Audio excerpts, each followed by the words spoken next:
They say lightning never strikes the same place twice, but on the night Ethan Walker pulled a dying billionaire from the flames, he learned that fate doesn't follow rules. It rewrites them. What started as a rescue in an Oregon cornfield would become a battle against corporate espionage, hidden illness, and the ghosts of his own past. This is a story about ordinary courage meeting extraordinary circumstances, where a widowed mechanic and a tech genius discover that sometimes saving someone else is how you save yourself. Stay with me until the end, and comment your city below so I can see how far this story travels across the world. The storm came without warning. One moment, the October sky over Millfield, Oregon, hung heavy and gray, pregnant with the promise of rain. The next, it opened like a wound, dumping sheets of water across the Walker farm with such violence that Ethan could barely see 10 feet past his workshop window. Thunder cracked overhead, not the distant rumble of a typical autumn storm, but something close and furious, as if the heavens themselves were tearing apart. Ethan Walker stood at his workbench, grease-stained hands wrapped around a wrench, trying to focus on the carburetor spread before him like a mechanical puzzle. But concentration had become a luxury he couldn't afford. Not tonight. Not with the wind howling through the gaps in the barn walls and the rain hammering against the corrugated roof like 1,000 impatient fists.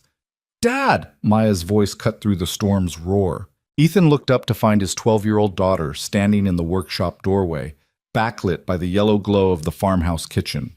Her dark hair, so much like her mother's, hung in damp tangles around her face. She was supposed to be doing homework. "What's wrong, sweetheart?" Ethan set down the wrench and wiped his hands on an already dirty rag. "The power just went out, and Dad—" Maya hesitated, her brown eyes wide. "There's something weird in the sky." Ethan felt a familiar tightness in his chest. Maya wasn't a kid who scared easily. She was smart, observant, grounded in a way that made him both proud and sad. She'd had to grow up too fast after Sarah died 3 years ago.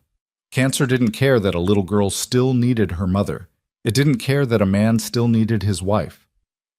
"What do you mean, weird?" Ethan moved toward the door and Maya stepped aside to let him pass. "Just come look." They ran together across the muddy yard, rain immediately soaking through Ethan's flannel shirt. The farmhouse loomed ahead, a 2-story colonial that had belonged to Sarah's grandparents. It needed a new roof and fresh paint, but it was home. The only home Maya had ever known. Inside, the kitchen was dark except for the emergency lantern Maya had placed on the table. Smart girl. Always thinking ahead. Through the window above the sink, Ethan could see nothing but rain and darkness and the occasional flash of lightning that turned the world briefly white. "There," Maya pointed. "Watch the sky toward the west." Ethan pressed his face close to the glass, breath fogging the cold pane. At first he saw nothing unusual, just the storm's fury, rain slanting sideways in the wind. Then lightning flashed again, and in that moment of illumination, he saw it. Lights. High up, moving erratically. Not stars. These were too bright, too low, and they weren't holding steady. They jerked and dipped, tracing a chaotic pattern against the black canvas of the storm. "A plane," Ethan breathed. "Is it supposed to move like that?" Maya asked, and the fear in her voice made something old and military snap to attention in Ethan's spine. "No, it's not." He'd seen enough during his 6 years as an Army combat engineer to recognize disaster in motion. Those lights weren't navigating through the storm. They were fighting against it, losing against it. As they watched, the lights tilted at an impossible angle. Even through the rain and distance, Ethan could hear it now. The high-pitched scream of jet engines straining, the mechanical shriek of something going catastrophically wrong. "Dad, it's coming toward us." She was right.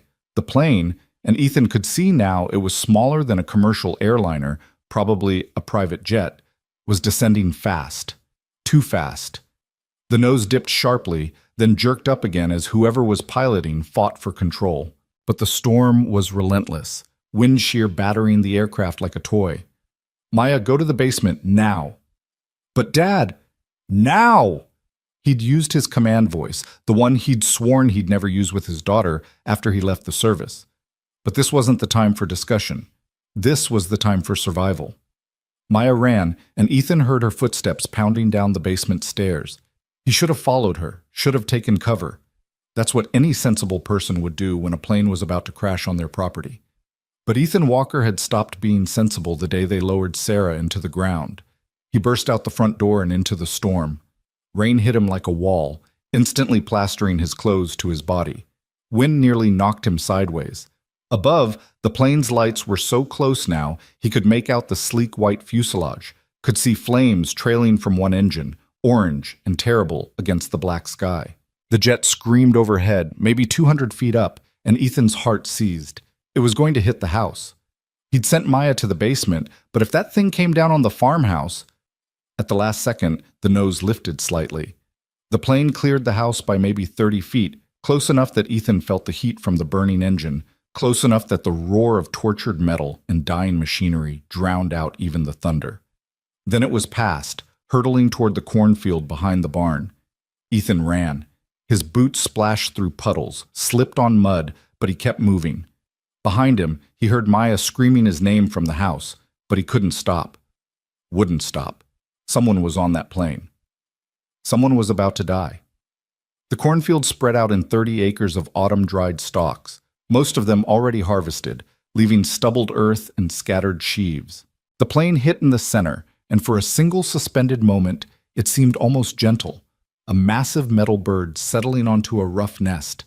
Then the world exploded. The fireball erupted upward in a column of orange and red that turned night into day. The shockwave knocked Ethan off his feet, sending him sprawling face first into the mud. Heat washed over him, so intense he felt his exposed skin begin to blister. Debris rained down, twisted metal, burning plastic, unidentifiable fragments of what had once been a multi-million-dollar aircraft. Ethan pushed himself up, ears ringing. The plane had broken into 3 main sections. The tail lay 20 yards to his left, already being consumed by flames. The midsection, what he thought was the passenger cabin, had separated and was sliding on its belly through the mud, leaving a long scar in the earth. The cockpit and nose section were somewhere in the inferno ahead, lost in the flames. No one could survive that. But as Ethan watched, the passenger section ground to a halt about 50 yards from the main fireball. Flames were already licking up the sides, but it wasn't fully engulfed. Not yet. Someone could be inside. "This is insane," Ethan muttered to himself. But his feet were already moving. He'd spent 3 tours in Iraq and Afghanistan. He'd pulled wounded soldiers from burning Humvees, had run through active firefights to reach the injured, had defused IEDs while bullets zipped past his head. He'd been decorated for valor twice, though he'd thrown both medals in a drawer and tried to forget they existed. The Army had taught him 2 things: how to save lives and how to watch them end. After Sarah died, he'd thought he was done with both. Apparently, he'd been wrong. The heat intensified as he approached the wreckage. The passenger section lay on its side, one wing torn completely away, the other bent at a sickening angle. Through a shattered window, Ethan could see the interior: expensive leather seats, polished wood paneling, now all crumpled and askew. And movement. Someone was inside, trying to crawl toward the exit. The main door hung partially open, jammed against the mud. Ethan grabbed the edge and pulled, muscles straining. It gave an inch, then another. His hand slipped on the wet metal and he lost his grip. "Come on!" He seized it again, planted his feet, and pulled with everything he had.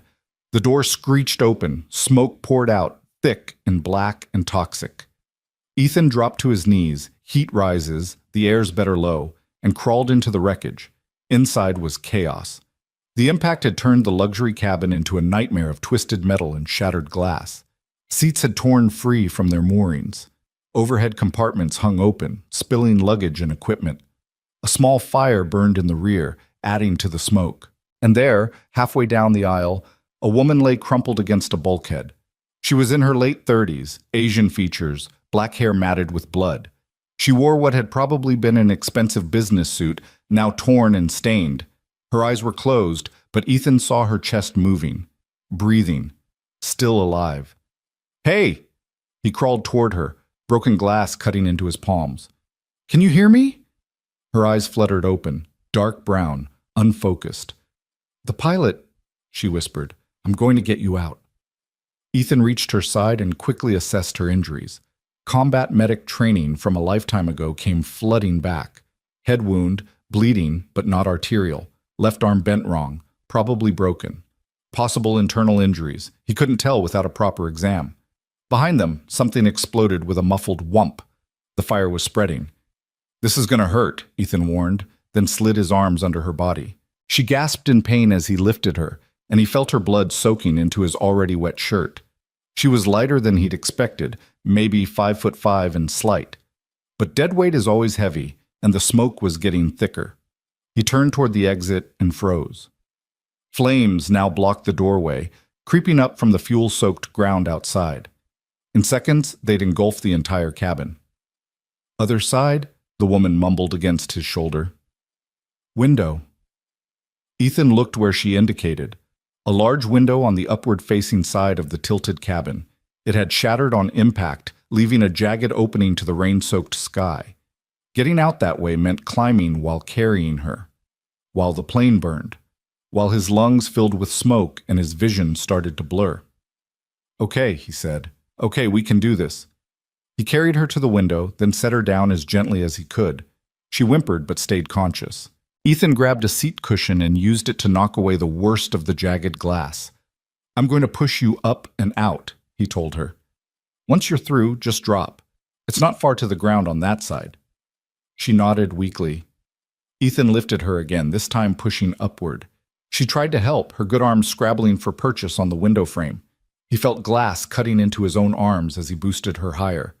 Almost there. Behind them, fire roared. The heat was unbearable now, searing Ethan's lungs with every breath. His vision swam. Just a few more seconds. The woman tumbled through the window and disappeared with a splash into the mud outside. Ethan jumped, grabbed the window frame, and hauled himself up. His arms shook with exhaustion, and for a terrible moment he thought he wouldn't make it. Then his military training kicked in one more time, and he pulled himself through with a final surge of adrenaline. He hit the ground hard, pain shooting through his shoulder, but there was no time to rest. The woman lay a few feet away, barely moving. Ethan crawled to her, got his arms around her again, and dragged her away from the wreckage. 20 yards, 30, 50. Behind them, the passenger section finally gave up its fight. The flames found something critical, maybe hydraulic fluid, maybe pressurized oxygen tanks, and the entire structure erupted. The shockwave rolled over them, and Ethan threw himself across the woman's body, shielding her from the rain of debris. When he finally looked up, the entire crash site was a sea of flames. Nothing could have survived that inferno. Nothing except the two of them, lying in the mud and rain, while the storm raged on and the fire turned the night orange. Ethan became aware of screaming. Maya. He lifted his head and saw his daughter running across the field, illuminated by the flames. Behind her, other figures were emerging, neighbors, drawn by the explosion. Tom Patterson from the next farm over, Kelly Morrison from down the road, all staring in shock at the destruction that had fallen from the sky. "Dad!" Maya reached them and dropped to her knees. Tears streamed down her face. I thought you were..." "I'm okay." Ethan's voice came out as a rasp. His throat felt like he'd swallowed broken glass. "I'm okay, baby, but she needs help." Tom Patterson appeared at his shoulder, cell phone in hand. "Ambulance is on the way. Jesus, Ethan, how did you..." "Get blankets," Ethan interrupted. "She's going into shock." He was going into shock too, but that could wait. He rolled off the woman and carefully checked her pulse. Still there, but weak and thready. Her eyes were closed again, and blood continued to seep from the gash on her head. Someone draped a blanket over her. Someone else wrapped one around Ethan's shoulders. Maya pressed against his side, shaking. He put an arm around her, holding her close. "It's okay," he murmured, though he wasn't sure if he was talking to Maya or himself. "It's going to be okay." In the distance, sirens began to wail. Help was coming. But as Ethan looked down at the unconscious woman in the mud, at the burning wreckage that had nearly killed them both, at his terrified daughter clinging to his side, he had the sudden, inexplicable feeling that nothing would ever be okay again. Not in the way it had been. The storm continued to rage, but the rain was finally winning its battle against the flames. Steam rose from the wreckage in thick clouds, mixing with the smoke. The sirens grew louder. And Ethan Walker, Widowed mechanic and reluctant hero, had no idea that he'd just saved one of the most powerful women in the world, or that his life was about to change in ways he couldn't possibly imagine. The paramedics arrived 12 minutes after Tom's call, which was actually quick by rural Oregon standards. 2 ambulances and a fire truck bounced across the rutted farm road, their emergency lights painting the night in alternating red and white. Behind them came the sheriff's department, then more vehicles. News vans from Eugene, drawn by reports of a plane crash. Ethan sat in the mud with the woman's head in his lap, keeping her stable while Maya pressed a neighbor's clean towel against the head wound. His daughter's hands shook, but her face was set with determination, so much like her mother. "Sir, we need to get in there." A young paramedic, couldn't have been more than 25, eager face beneath his rain-soaked cap, knelt beside them with a medical kit. Ethan carefully transferred the woman to their care and stood on shaky legs. Now that the adrenaline was fading, pain arrived in a rush. His hands were cut to ribbons from the glass. His shoulder throbbed where he'd hit the ground. Burns covered his forearms, and every breath sent sharp needles through his lungs from smoke inhalation. "You need treatment too," the paramedic's partner said, a middle-aged woman with kind eyes. She was already steering Ethan toward the second ambulance. "I'm fine. Take care of her first." "There are 2 of us, honey. We can handle both." Before Ethan could protest further, Sheriff Daniels appeared, a stocky man in his 50s with a weathered face and shrewd eyes. He'd been sheriff of Canyon County for 20 years and had known Ethan since he was a kid. "Ethan Walker, what the hell were you thinking running into a burning plane?" "Wasn't much thinking involved, Jim. More reacting." The sheriff grunted. "I need a statement, but it can wait until you're patched up. Anyone else on that plane?" "The pilot. Maybe others. I only saw her." They both looked toward the wreckage. The fire was mostly out now, doused by rain and the volunteer fire department's efforts. But what remained was a twisted skeleton of metal, still too hot to approach. If anyone else had been aboard, they were beyond help. "Jesus." Sheriff Daniels pulled off his hat and ran a hand through his thinning gray hair. "FAA's sending investigators from Portland. FBI too, probably. Plane that size, they'll want to know what happened." Ethan let the female paramedic lead him to the ambulance, while Maya stuck to his side like a burr. She wouldn't let go of his hand, and he didn't try to make her. She'd already lost one parent. Tonight, she'd come terrifyingly close to losing another. As the paramedic cleaned and bandaged his cuts, Ethan watched the controlled chaos unfolding across his farm. More emergency vehicles, more officials, news crews setting up lights and cameras at the property line. His quiet life, already shattered by Sarah's death, was about to become a circus. "Dad? Who do you think she is?" Maya whispered. Ethan glanced at the other ambulance, where the paramedics were loading the woman onto a stretcher. In the harsh LED lights, he could see her more clearly now. Her suit, though torn and muddy, was definitely expensive, something tailored, Italian maybe. Her watch, still somehow intact on her wrist, looked like it cost more than his truck. "I don't know, sweetheart. Someone important, probably. You saved her life." "Maybe." Ethan winced as the paramedic tightened a bandage on his palm. "Or maybe I just delayed the inevitable. She's hurt pretty bad." "Don't say that." Maya's voice was fierce. "You pulled her out of fire, Dad. You're a hero." "I'm not." He stopped. They'd had this argument before, after the Army awarded him his second Bronze Star for valor. He tried to explain that he wasn't a hero, that he'd just done what needed doing, that real heroes were the ones who didn't come home. But Maya never accepted that. To her, her father was Superman, and nothing he said would change her mind. Maybe that wasn't such a bad thing. Sheriff Daniels returned, this time with a thin man in a suit despite the rain and mud. FBI, Ethan guessed. He was right. "Mr. Walker, I'm Special Agent Morrison, FBI. I understand you pulled the survivor from the wreckage?" "Yes, sir." "Did she say anything? Anything about what happened?" Ethan thought back to those moments in the burning cabin. "She asked about the pilot, that's all." "Did you see anyone else? Any other movement in the plane?" "No, just her." Agent Morrison made notes on a waterproof pad. "The aircraft is registered to Horizon Technologies Corporation. Does that name mean anything to you?" It did. Even here in rural Oregon, even to a mechanic who paid more attention to engine specs than tech news, the name Horizon Technologies was impossible to ignore. They were one of the biggest tech companies in the world, specializing in artificial intelligence and neural interfaces, whatever those were. Their CEO was constantly in the news, some young genius who'd revolutionized the field. "I know of them," Ethan said carefully. Agent Morrison's expression remained neutral, but something flickered in his eyes. "The woman you saved, did you recognize her?" "No. Should I?" Before the agent could answer, a commotion erupted near the ambulance where the woman was being loaded. A black SUV had somehow made it past the sheriff's roadblock, and 3 people were climbing out, 2 men in suits and a woman in tactical gear, all moving with the coordinated precision of professional security. "Ma'am, you need to step back." A deputy moved to intercept them. The woman in tactical gear flashed a badge. "Private security for Horizon Technologies. That's our principal. Where are you taking her?" "Sacred Heart in Eugene," one of the paramedics called back. "But ma'am, we need to go now. She's critical." The security team exchanged rapid-fire conversation in voices too low for Ethan to hear. Then one of the suited men approached Sheriff Daniels while the other 2 climbed into the ambulance with the woman. Ethan watched it all unfold with a growing sense of surrealism. This wasn't how things worked in Millfield.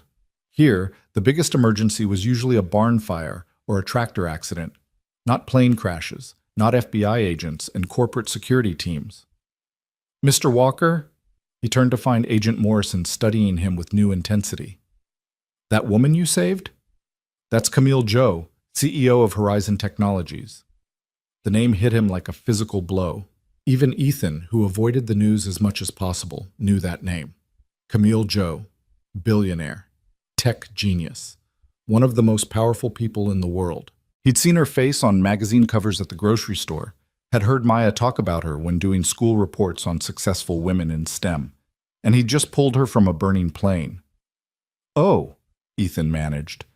"Which makes this a very high-profile situation," Agent Morrison continued. "We're going to need a detailed statement.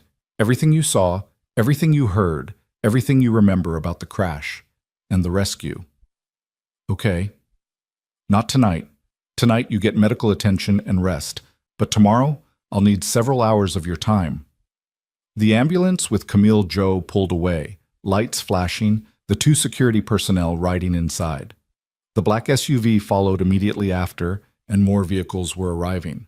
Horizon Technologies logos on the sides, more security personnel, what looked like a crisis management team. "Dad?" Maya's voice was small. "This is getting really big, isn't it?" "Yeah, baby, I think it is." They ended up at Sacred Heart Medical Center anyway, despite Ethan's protests. The paramedics insisted. His burns needed proper treatment, and his smoke inhalation was severe enough to warrant observation. Maya came with him, of course, and Tom Patterson drove Ethan's truck to the hospital so they'd have a way home. The ER was chaos, not just from the normal Friday night traffic, car accidents, chest pains, all the usual emergencies, but from the influx related to the plane crash. News crews had set up outside. Security personnel filled the waiting room. Hospital administrators rushed around looking stressed. And through it all, a single question dominated every conversation. How was Camille Joe? Ethan learned more about the woman he'd saved while sitting in an examination room waiting for a doctor. Maya had her phone out. Somehow she'd managed to keep it charged despite the power outage, and was reading aloud from news articles. Camille Joe, age 38, CEO and founder of Horizon Technologies, Maya read. Net worth estimated at $47 billion. Named one of Time magazine's 100 most influential people 3 years running. Known for her work in artificial intelligence and neural computer interfaces. "What's a neural computer interface?" Ethan asked. "Technology that lets human brains communicate directly with computers. They're working on treatments for paralysis, Alzheimer's, all kinds of things." Maya scrolled further. "Dad, she's amazing. She has a PhD from MIT, started her first company when she was 23, sold it for $200 million, then founded Horizon when she was 29. Ethan tried to reconcile this description with the unconscious, bleeding woman he'd carried from the wreckage. Billionaire. Genius. World changer. and he'd had her blood soaking into his shirt. A doctor finally arrived, Dr. Sarah Kim, according to her badge. She was efficient and thorough, treating his burns, checking his lungs, stitching the worst of the cuts on his hands. The whole time she kept glancing at him with an expression he couldn't quite read. "You're very lucky," she said, applying a final bandage. "Smoke inhalation can cause serious long-term damage, but your lungs sound clear. The burns are second degree, but not extensive. You'll heal." "And the woman from the plane?" Dr. Kim's expression became guarded. "I can't discuss other patients." "I understand. I just—" Ethan paused, surprised by the intensity of his own concern. He didn't know Camille Joe. He'd never even heard her voice when she was fully conscious, but he'd held her life in his hands, had felt her heart beating against his chest as he carried her from the fire. "You didn't go through something like that and just walk away." "She's alive," Dr. Kim said quietly, bending the rules just a little. "That's all I can say. But Mr. Walker, you gave her a chance. Whatever happens now, you gave her that." After Dr. Kim left, Ethan and Maya were moved to a private waiting room, apparently at the request of Horizon Technologies, who'd taken over an entire wing of the hospital.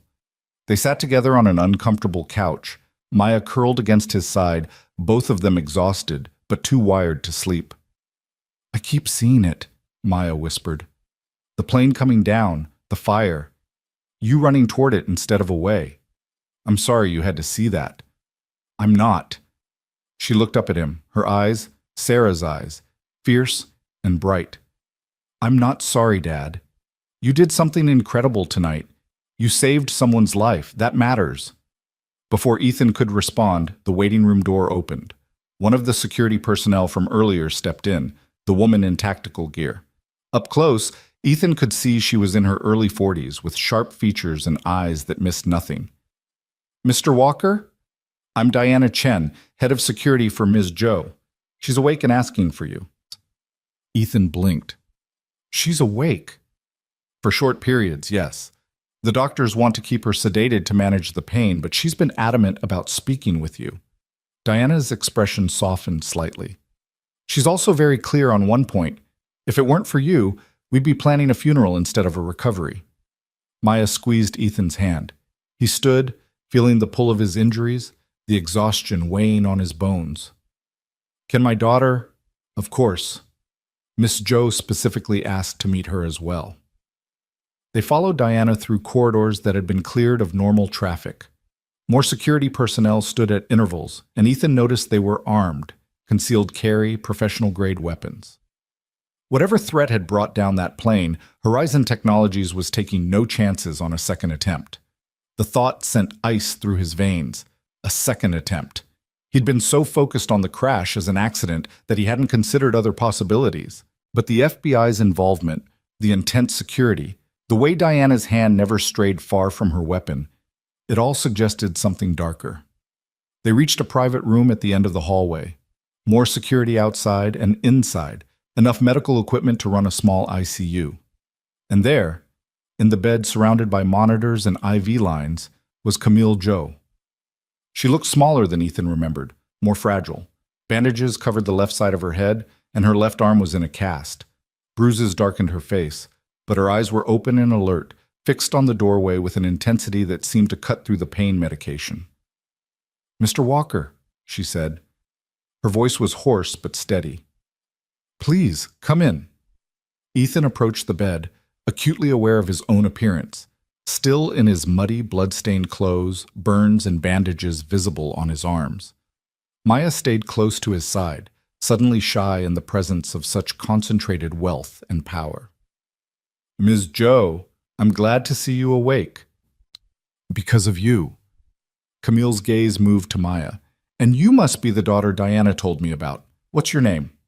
"Maya Walker," his daughter managed, her voice barely above a whisper. "Maya. That's beautiful." Camille smiled, though it clearly hurt. "I understand you were very brave tonight. My dad's the brave one." "Your father is extraordinary," Camille agreed. "He ran into a burning plane to save a complete stranger. That's not bravery, that's heroism." Ethan felt heat rise in his face that had nothing to do with his burns. I just did what anyone would have done. No. Camille's voice was firm, despite its weakness. Most people would have run the other way. Most people would have called 911 and waited. You didn't. You saw someone in danger and you acted, without thought for your own safety. She paused, struggling with emotion. My pilot, Richard, did he… I'm sorry. Ethan shook his head. The cockpit took the worst of the impact. Camille closed her eyes briefly, grief flickering across her face. He had a wife, 2 kids in college, 20 years flying for Horizon. When she opened her eyes again, they were wet. This shouldn't have happened. We'd filed a flight plan, checked the weather. The plane was maintained perfectly. This shouldn't have… She broke off, and Diana stepped forward with a glass of water. Ms. Joe, you need to rest. In a moment. Camille took a sip, then fixed Ethan with that intense gaze again. Mr. Walker, Ethan, I need to ask you something important. Do you remember anything unusual about the crash, anything you heard or saw before the plane went down? Ethan thought back, replaying those frantic minutes. It was fighting the storm. The engines sounded wrong. One was on fire. But I'm not a pilot. I wouldn't know if there was something more. And after, when you were inside? You asked about Richard, the pilot. That's the only thing you said. Camille nodded slowly, processing this. The FAA will investigate, the NTSB. They'll determine what happened. Her voice carried an undercurrent of something, anger, maybe, or fear. But Ethan, I need you to know something. What you did tonight, pulling me from that wreckage.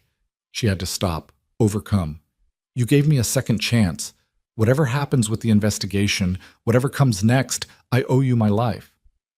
You don't owe me anything. Yes, I do. Her intensity was startling, given her condition. And I pay my debts. Before Ethan could respond, Diana stepped in again. Ms. Joe, the doctors are insisting. You need rest. Camille looked like she wanted to argue, but exhaustion was clearly winning. Ethan, Maya, will you stay in Eugene tonight, please? The Horizon team has rooms at the Hilton downtown. Everything's taken care of. That's not necessary. It is to me. Camille's eyes were already closing. Please. Humor a woman who just cheated death. Diana will arrange everything. And just like that, she was asleep, pulled down by medication and the body's desperate need for healing. Diana shepherded them out of the room. In the hallway, she pulled out a phone and made rapid calls, her voice crisp and efficient. Within minutes, arrangements were made. Suite at the Hilton, clothing delivered to the room in their sizes, transportation waiting. This is too much, Ethan protested as they rode the elevator down. Diana gave him a look that might have been amusement. Mr. Walker, you saved the life of a woman worth $47 billion. By any calculation, a hotel room and some clothes are getting off cheap. Her expression grew more serious. But beyond the monetary value, beyond what the company owes you, Camille Joe is my friend.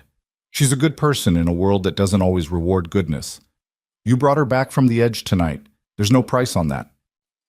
The black SUV was waiting at the hospital's private exit, shielded from the news crews still camped at the main entrance. As they drove through Eugene's late-night streets toward the hotel, Ethan stared out the window and tried to process the evening's surreal turns. 12 hours ago, his biggest concern had been whether he could afford a new transmission for Mrs. Henderson's Buick. Now he was being chauffeured to a luxury hotel by the security team of one of the world's richest women, a woman whose life he'd saved, whose blood he could still feel dried on his skin beneath the fresh hospital shirt they'd given him. Maya had fallen asleep against his shoulder, exhausted by fear and adrenaline crash. Ethan held her close and watched the city lights blur past and wondered what the hell happened next. He didn't have to wonder long.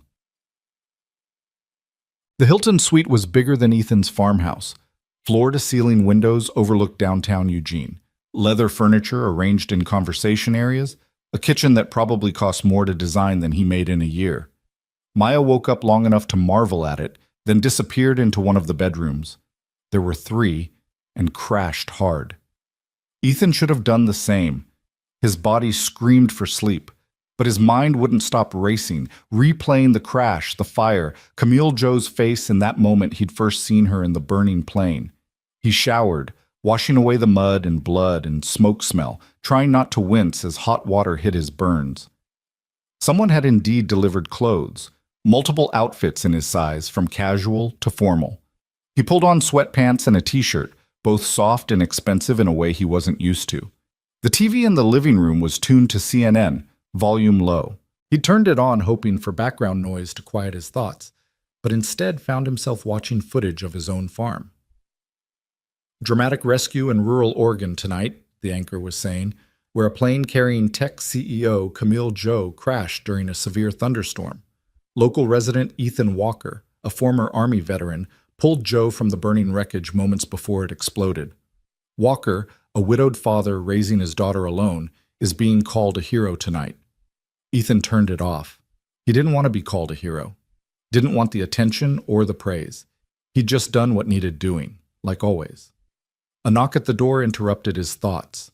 He opened it to find Diana Chen standing in the hallway, now in civilian clothes, jeans, and a sweater, but still radiating that sense of controlled alertness.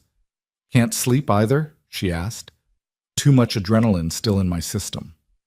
"Mind if I come in? I thought we should talk." Ethan stepped aside and Diana entered, moving to the windows to look out at the city. For a long moment she was quiet, and Ethan had the sense she was deciding how much to tell him. "The plane shouldn't have crashed," she finally said.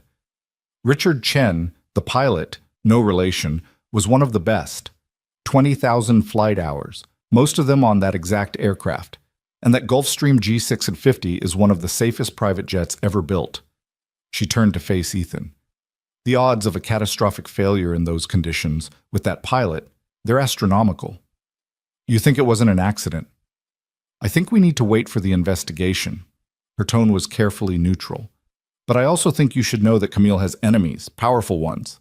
Ethan felt that ice in his veins again. "What kind of enemies?" "The kind who don't like what she's building. The kind who see neural computer interfaces as a threat to their own interests." Diana moved to sit in one of the leather chairs, gesturing for Ethan to do the same. Horizon is about to launch the most advanced neural interface ever created, Project Icarus. It could revolutionize medicine, help millions of people with neurological conditions. But it could also disrupt entire industries. There are people who'd rather that didn't happen. "And you think someone tried to kill her?" "I think someone may have, and if I'm right, if this was sabotage," Diana's gaze was steady and serious, "then they might try again." The implications settled over Ethan like a weight. He'd saved Camille Joe's life, yes, but if someone had actively tried to end it, would they just accept failure and move on? Or would they see Camille's survival as unfinished business? And if they did try again, where did that leave the mechanic from Oregon who'd gotten in their way? "You're trying to figure out if you're in danger now," Diana said, reading his expression. "The honest answer is, I don't know. If this was an accident, you're a hero who'll get his 15 minutes of fame and then life returns to normal. If it wasn't," she shrugged, "then you're a complication, a witness, someone who might have seen something." "I didn't see anything useful." "You don't know what might be useful until the investigation is complete." Diana leaned forward. "Here's what I can tell you. Horizon Technologies takes care of its own. Camille takes care of people who've helped her. Whatever comes next, you and your daughter won't face it alone." It should have been reassuring. Instead, it felt like a door closing on his old life and opening on something unknown and potentially dangerous. "I should get some sleep," Ethan said, standing. "Long day tomorrow." FBI interview in the morning, NTSB in the afternoon, probably news media requests, though we can run interference on those if you'd like. "I would appreciate that." Diana stood as well, moving toward the door, but she paused with her hand on the knob. "Ethan, what you did tonight, running into that fire, that took more than bravery.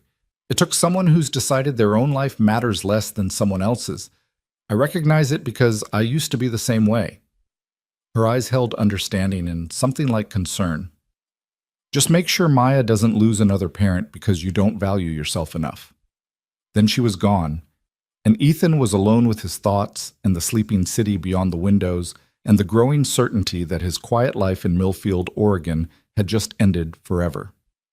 He finally went to bed around 3 in the morning, lying in sheets that cost more than his weekly grocery budget, staring at the ceiling.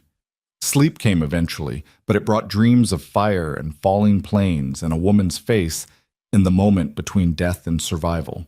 And when he woke 5 hours later to Maya shaking his shoulder and morning light streaming through the windows, the world had changed again. "Dad," Maya said urgently, holding out her phone, "you need to see this." The screen showed a news article, and the headline made Ethan's blood run cold. Horizon Technologies CEO Camille Zhou survives plane crash. Preliminary reports suggest possible sabotage. The quiet life was definitely over, and somehow Ethan knew this was only the beginning. The FBI interview lasted 3 hours.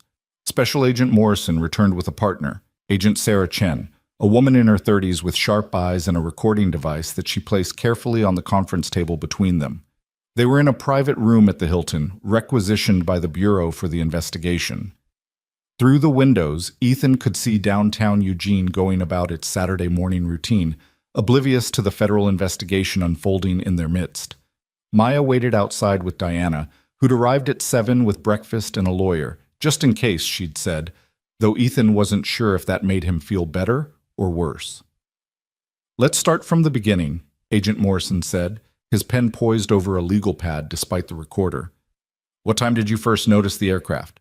Ethan walked them through it again.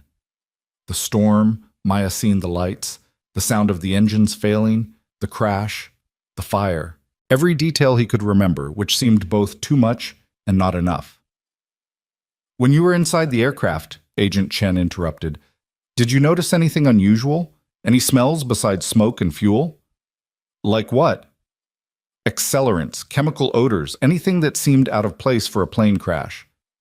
Ethan thought back, trying to separate the chaos of those moments into distinct sensory memories. Just smoke and burning plastic, jet fuel. I wasn't exactly cataloging smells while trying not to die. Agent Chen made a note. "Fair enough.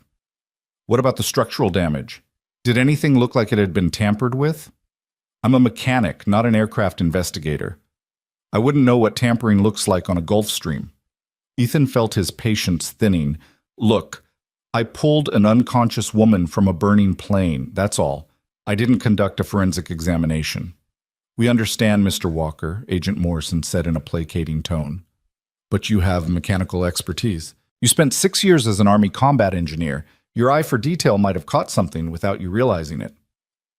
So they'd done their homework on him. Ethan supposed he shouldn't be surprised. He tried to give them what they wanted, reaching back into those terrifying minutes for anything unusual. The way the cabin had been torn apart, the fire starting in the rear, the jammed door that he'd forced open. But it all just seemed like normal crash damage to him. Normal in the sense that planes weren't designed to hit the ground at 300 miles per hour. "Ms. Zhou mentioned the pilot when she regained consciousness," Agent Chen said. "Exact words?" "She just said the pilot, like a question, or maybe she was worried about him. Then I told her I was getting her out." "Nothing about what caused the crash? No mention of mechanical failure or—" Agent Chen paused deliberately. "Anything else?" "No, she was barely conscious. I'm not sure she even knew where she was." The agents exchanged a glance that Ethan couldn't read. They had information they weren't sharing. He could feel it in the room's tension, in the careful way they phrased their questions. "Is this sabotage?" Ethan asked bluntly. Diana Chen suggested it might be. Agent Morrison set down his pen. "The NTSB is leading the investigation into the crash's cause. We're involved because of the profile of the victim and certain circumstances surrounding Horizon Technologies." He chose his words carefully.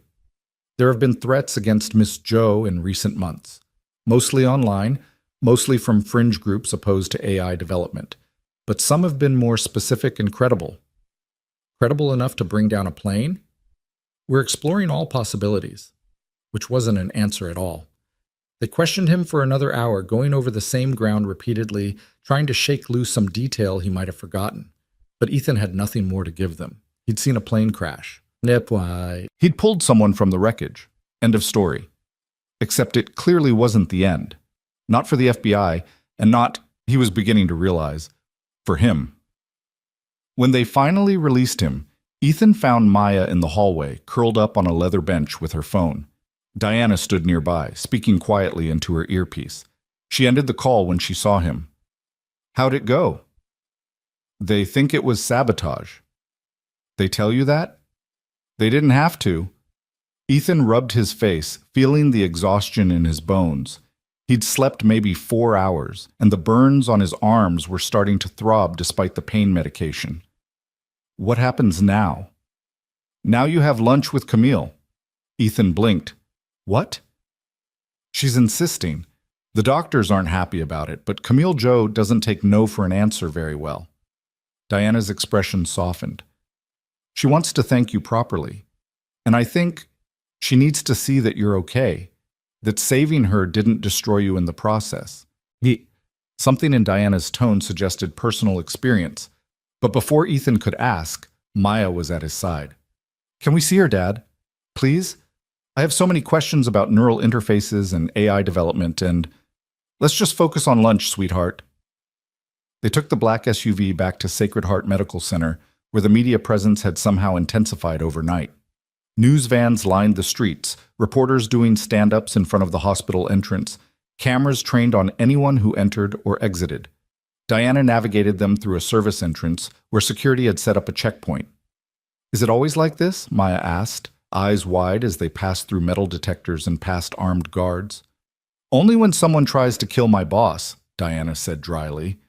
They rode a private elevator to the 4th floor, which had been essentially locked down by Horizon's security team. More guards at the elevator bank, more at the corridor entrance, more outside Camille's room. It felt less like a hospital and more like protecting a head of state. Inside the room, Camille was sitting up in bed, looking significantly better than she had the night before. The haunted, shocked expression had been replaced by something more alert, though pain still tightened the corners of her eyes. She wore a hospital gown, but somehow made it look dignified. Her left arm remained in its cast, and bandages still covered part of her head, but she was unmistakably present, the force of personality that had built a tech empire shining through despite the injuries. Ethan. Maya. Camille's face lit up when she saw them. Please, come in. I was worried the FBI would interrogate you until dinner. Just until lunch, Ethan said, moving to the chair beside her bed. Maya hung back, suddenly shy again in the presence of such concentrated intelligence and power. Camille noticed and smiled gently. Maya, I understand you're interested in technology? Yes, ma'am. Maya's voice was barely audible. What are you working on in school right now? A science project on aerodynamics. How different wing shapes affect lift and drag. Maya's confidence grew as she talked about her passion. I built 3 model planes with different wing designs and tested them in a wind tunnel I made from a box fan and a cardboard tube. That's brilliant, Camille said, and there was no condescension in her voice, just genuine interest. Have you considered variable geometry? Wings that change shape based on conditions? Maya's eyes went wide. Like the F-14 Tomcat? Exactly. But imagine applying those principles to something smaller, a drone maybe, that could adapt its wings for maximum efficiency in different situations. Camille shifted in bed, wincing slightly. When I was your age, I was obsessed with how birds fly, how they can make these tiny adjustments to their wing shape and position to handle wind shear, updrafts, all kinds of variables. That's what led me to neural interfaces, actually, studying how the brain processes complex spatial information in real time. Ethan watched his daughter lean forward, completely captivated. He'd seen Maya excited about science before, but this was different. This was a glimpse of what she could become, what she could achieve if she had the right opportunities and mentors. And here was one of the most successful women in technology, lying in a hospital bed with a fractured arm and head trauma, taking time to encourage a 12-year-old girl from rural Oregon.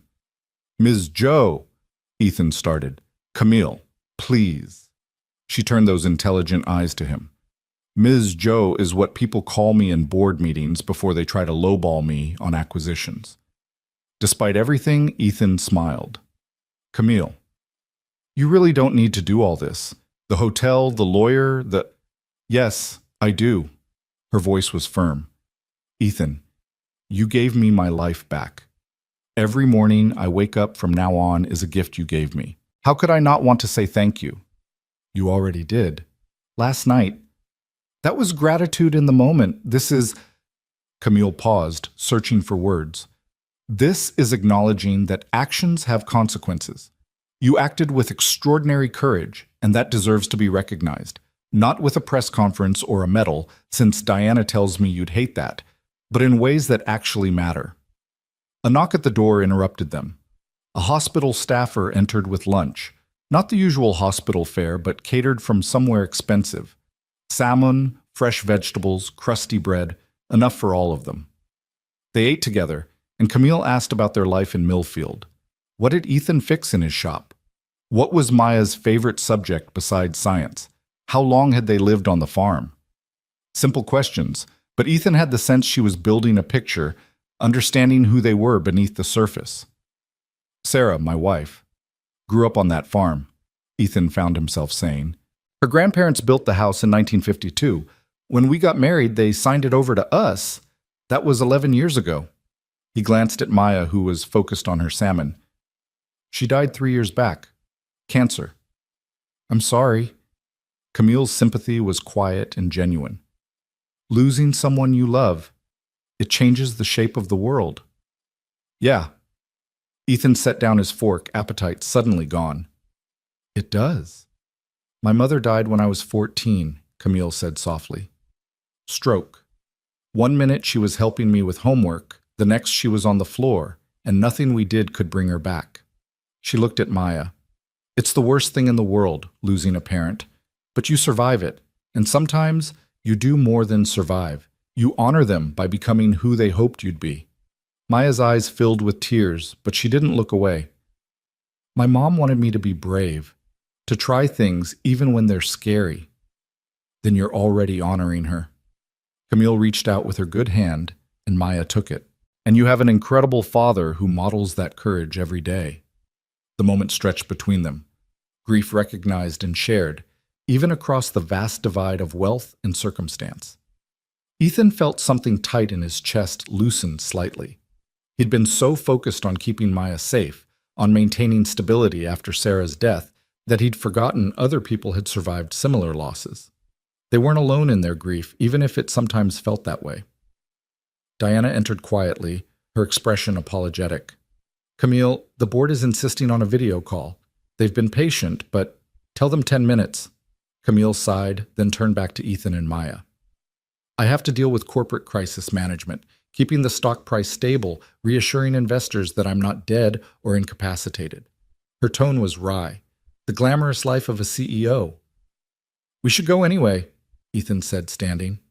Let you rest. Wait. Camille's voice stopped them at the door. Tomorrow the NTSB will interview you. After that, assuming the doctors clear me to leave, and I will be cleared to leave, I'd like you both to come stay at my home for a few days. Ethan shook his head. That's generous, but we need to get back to Millfield. I have a business to run. Maya has school. Your farm is a crime scene. The FBI has it cordoned off for investigation. Camille's voice was gentle but firm. Diana checked this morning. They're estimating at least a week before you can return, possibly longer. And even then, there will be cleanup, wreckage removal, soil testing for fuel contamination. Ethan felt the ground shift beneath him again. Of course the FBI had taken over his property. Where else would they investigate the crash? But he hadn't thought through the implications, where they'd stay, how he'd work, what this meant for their life. The school's been notified that Maya will be out for the week, Camille continued. Your neighbors, Tom and Kelly, have offered to handle your pending repair jobs and take care of your animals. Diana arranged all of this morning because I asked her to. She met his eyes. Ethan, for the next week at least, you're homeless. Let me give you a place to stay. Let me help. Why? The question came out harder than Ethan intended. Why does it matter so much to you? Camille was quiet for a moment, and when she spoke, her voice carried weight. Because I almost died, and you stopped it from happening. Because I've spent 15 years building a company, but in those moments when you pulled me from the fire, none of that mattered. The money, the power, the influence, it all meant nothing. What mattered was human kindness. Human courage. She paused. That's worth more than any technology I'll ever create, and I want to honor it properly. Ethan looked at Maya, who was watching him with hope in her eyes. His practical side said to refuse, to find a motel somewhere and maintain their independence. But the truth was, they had nowhere to go. His insurance would eventually cover expenses, but that took time, and Maya deserved better than a cheap motel while their life was in limbo. Okay, he finally said. A few days, until we can go home. Camille's smile was radiant despite her injuries. Thank you. My house in San Francisco, you'll like it. It has a workshop that puts most professional facilities to shame. And Maya, there's a library with more books on science and technology than you could read in a year.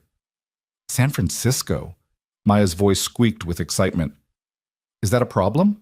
Camille asked. No, ma'am. I've just never been to a big city before. Then you're in for an adventure. Camille settled back against her pillows, exhaustion finally showing through. Diana will arrange everything. And Maya? Bring your aerodynamics project. I'd love to see it. They left Camille to her board meeting and her rest. In the hallway, Diana was already on her phone, coordinating logistics with the efficiency of a military operation. Private jet to San Francisco, once the FAA cleared Camille to fly again, which would probably be Monday. Doctors making house calls, security detail, everything managed, everything handled. This is overwhelming, Ethan muttered to Diana as they walked to the elevator. Get used to it. This is how Camille operates. She sees a problem and she solves it, usually before you realize the problem exists. Diana pressed the elevator button. But Ethan? She means what she says. She doesn't do anything out of obligation. If she's inviting you into her home, it's because she genuinely wants you there. The elevator arrived and they rode down in silence. Ethan's mind was racing, trying to process how completely his life had shifted in less than 24 hours. Yesterday morning, his biggest concern had been a carburetor rebuild. Now he was heading to San Francisco as the house guest of a billionaire he'd saved from a plane crash that might have been sabotage. It was absurd. It was surreal. It was happening anyway. Maya grabbed his hand as they exited the hospital through the service entrance, avoiding the media circus out front. Dad, is this crazy? This whole thing? Yeah, baby, it's pretty crazy. But good crazy, right? Like adventure crazy, not disaster crazy? Ethan looked down at his daughter, so much hope in her face, so much excitement mixing with uncertainty. Sarah would have loved this, he thought. She'd always wanted to show Maya the world beyond Millfield, to expose her to possibilities and opportunities. Cancer had stolen that chance. Maybe, in some strange way, this was the universe's apology. Good crazy, he said. Adventure crazy. Maya squeezed his hand and they climbed into the SUV for the ride back to the hotel. The rest of Saturday passed in a blur of interviews and arrangements. The NTSB questioned Ethan separately from the FBI, asking similar questions but with more technical focus. What had the engine sounded like? What was the angle of descent? Could he estimate the speed? Ethan answered as best he could, but he was a mechanic, not an aviation expert. They seemed disappointed he couldn't provide more concrete data. Sunday morning, Diana arrived with news. Camille had been cleared to travel and they'd leave for San Francisco that afternoon. The media had somehow gotten wind of Ethan's identity, and reporters were camped outside the hotel. Horizon's security team would escort them to a private airport, where a different Gulfstream, this one with twice the security measures and a pilot Diana personally vouched for, waited to take them south. What about our stuff at the farm? Maya asked. Already packed and loaded, Diana said. We had a team retrieve essentials yesterday while the FBI processed the scene. Your clothes, your school materials, your father's tools. Everything's waiting in San Francisco. Ethan started to protest the invasion of privacy, then stopped. What was the point? His life wasn't private anymore. The moment he'd run into that burning plane, he'd stepped onto a stage he didn't understand, with rules he didn't know. All he could do was hold on to Maya and try not to drown. The flight to San Francisco took 2 hours. Ethan spent most of it watching Maya's face pressed to the window, her expression full of wonder as they flew over California's landscape. Camille sat across from them, her arm in a sling, a laptop balanced on her knees despite Diana's disapproving looks. She worked steadily, occasionally wincing when movement jarred her injuries, but never slowing down. "Don't you ever rest?" Ethan asked. Camille glanced up, a slight smile on her lips. "I'm resting right now. You should see me when I'm actually working." "This isn't working? This is answering emails.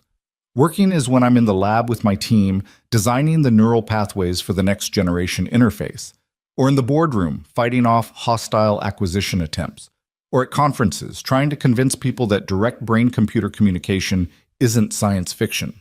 She closed the laptop. "This is just maintenance." Sounds exhausting. It is, but it's also exhilarating. Camille's eyes lit up in a way that reminded Ethan of Maya talking about aerodynamics. "Do you know what it's like to build something that could change the world?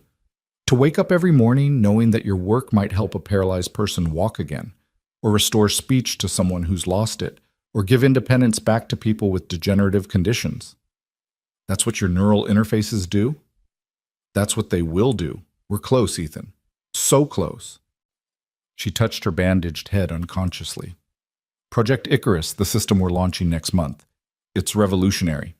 Full neural mapping, bidirectional communication, adaptation to individual brain patterns. It's everything I've worked toward for the last decade." "And someone tried to stop you." Camille's expression darkened. "Maybe. The investigation isn't conclusive yet. But yes, I have enemies who'd prefer Icarus never reaches the market." "Why?" "Because it threatens their interests. Pharmaceutical companies who make billions from medications that Icarus could replace. Tech competitors who've invested in inferior technologies. Even some governments worried about the implications of brain-computer interfaces." She looked out the window at the clouds. Innovation always threatens someone. The more revolutionary the change, the more desperate the resistance. "That's a lot of pressure." "It is. But I have good people around me. Diana, my grandfather, who keeps me grounded. My research team who believe in the work as much as I do." Camille turned back to him. "And now I have you." "I'm just a mechanic who happened to be in the right place." "You're more than that. You're proof that courage still exists in the world, that people will risk everything to save a stranger." Her voice grew soft. "I need that reminder right now. After the crash, after realizing someone might have actively tried to kill me, I need to remember that there's good in people. You gave me that." Before Ethan could respond, Maya called out from her window seat. "Dad, I can see the Golden Gate Bridge." They all looked, and there it was.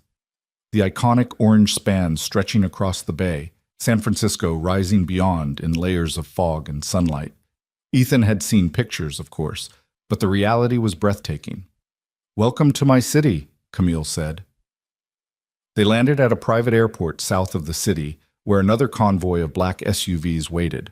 The drive through San Francisco reminded Ethan of descending into another world, from the industrial sprawl near the airport to the Victorian houses painted in bright colors, from the crowded commercial districts to the quiet, wealthy neighborhoods where homes cost more than entire towns in rural Oregon. Camille's house occupied a full block in Pacific Heights, a modern architectural masterpiece of glass and steel that somehow fit seamlessly into the historic neighborhood. A gate opened as they approached, closing immediately behind them, and Ethan understood that this was more than a home. It was a fortress, designed to keep Camille Jo safe from a world that might want to harm her. Inside, the house was both stunning and surprisingly warm. High ceilings and open spaces, but filled with art and books and personal touches that made it feel lived in rather than sterile. A grand piano occupied one corner of the living room. Family photos lined the hallway. In the kitchen, herbs grew in a window garden. "Your rooms are upstairs," Camille said, leading them to a sweeping staircase. "Maya, yours has a view of the bay. Ethan, yours is next door with an adjoining bathroom. Everything you need should be there, but if not, just ask." The rooms were incredible. Maya's decorated in blues and whites with that promised bay view, Ethan's more masculine with dark woods and leather furniture.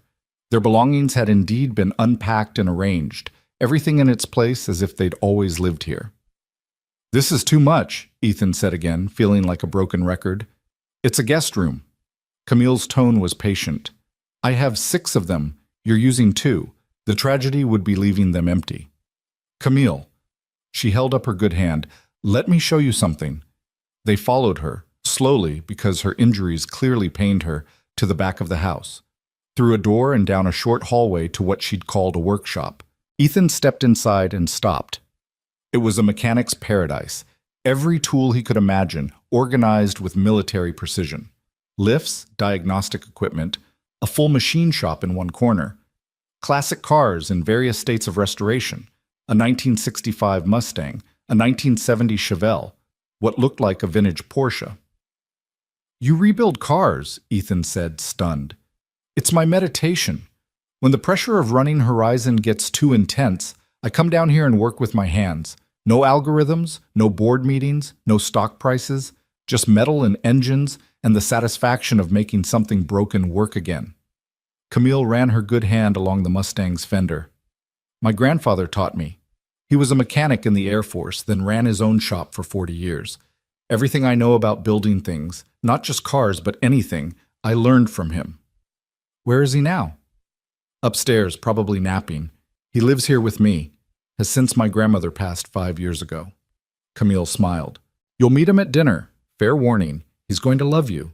Former military, works with his hands, saved his granddaughter's life. You're basically his ideal human." Maya had wandered to the Mustang and was peering under the hood.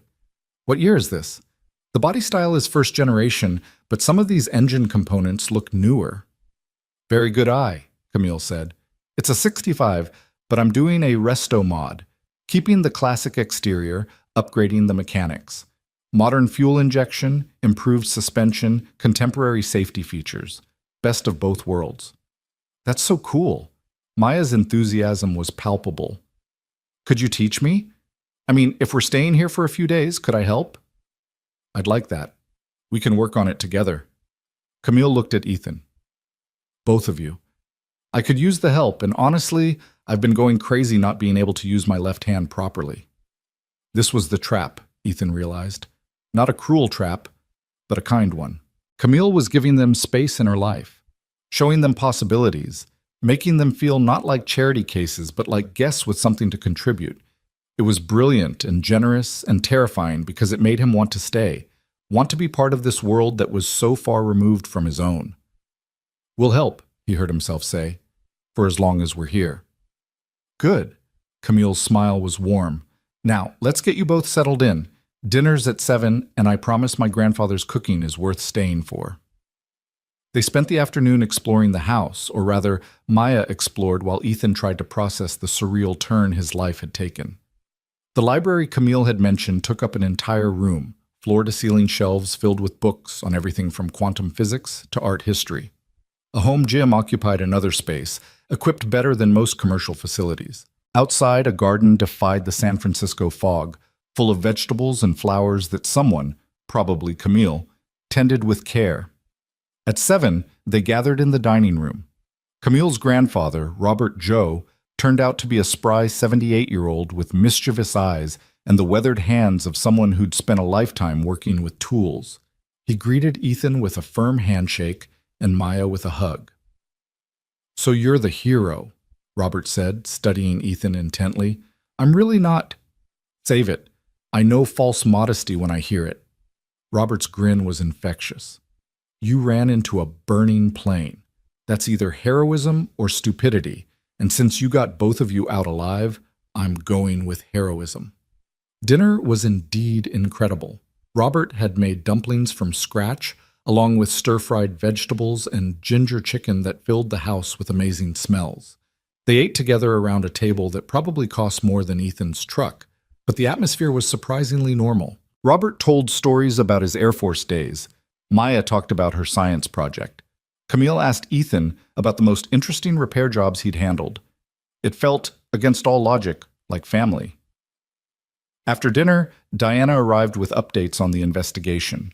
They moved to Camille's study for the conversation, and Ethan could tell from Diana's expression that the news wasn't good. "The NTSB found evidence of tampering," Diana said without preamble. "Someone accessed the plane's systems the night before the flight and installed malware in the flight computer.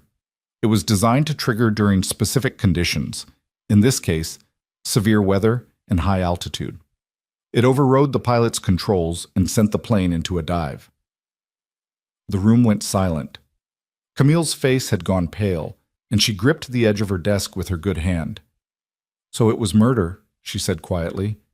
"Attempted murder, but yes." Diana's expression was grim. "The FBI is treating this as a federal case. They're investigating everyone who had access to the plane, everyone with a grudge against Horizon, everyone with the technical skills to pull this off." "Who knew I was flying that night?" Camille asked. "Your executive team, the board, flight crew, security, maybe 24 people total, all of them vetted." Diana paused. "But flight plans are filed with the FAA. Anyone with the right access could have known." Ethan's mind was racing. Someone had tried to kill Camille Joe, and they'd nearly succeeded. Only luck, or fate, or whatever force had put his farm in that plane's path, had prevented it. "What does this mean for us?" he asked. "For Maya and me?" "It means you're witnesses in a federal murder investigation," Diana said. "It also means that whoever did this knows you saved Camille. Your name and face have been all over the news. If they consider you a threat, they might come after us." Ethan felt ice in his stomach.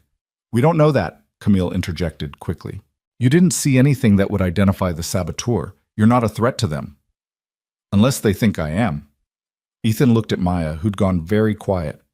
"We should leave. Go somewhere else, somewhere safe." "You're safe here," Camille said firmly. "This house has security that most government facilities would envy. Diana's team, plus the FBI's protection. No one is getting to you or Maya, I promise." "You can't promise that." "I can, and I do." Camille's intensity was almost frightening. "Ethan, you saved my life at great personal risk. Do you really think I'd let anything happen to you or your daughter now?" They stared at each other across the desk, and Ethan saw the steel beneath Camille's polished exterior. This was the woman who'd built a multi-billion-dollar company, who'd fought off hostile takeovers and corporate espionage, who'd survived assassination attempts and refused to back down. And she was promising to protect them. "Okay," Ethan said finally. "We stay. For now. But if this gets worse..." "If it gets worse, we'll reassess. Together." Camille's expression softened. "I'm not your enemy, Ethan. I'm your ally. Let me act like one." Diana left to coordinate with the FBI, and Robert took Maya to the library to show her his collection of vintage aviation magazines. Alone with Camille, Ethan felt the weight of the day settling on his shoulders. "I'm sorry," Camille said quietly. "I never meant to drag you into this. You didn't drag me anywhere. I chose to run into that plane. Still, if I'd known what would follow, the investigation, the media attention, the potential danger, you'd have what? Crashed somewhere else?" Despite everything, Ethan smiled slightly. "I don't regret saving you, Camille. I just wish it hadn't put Maya at risk."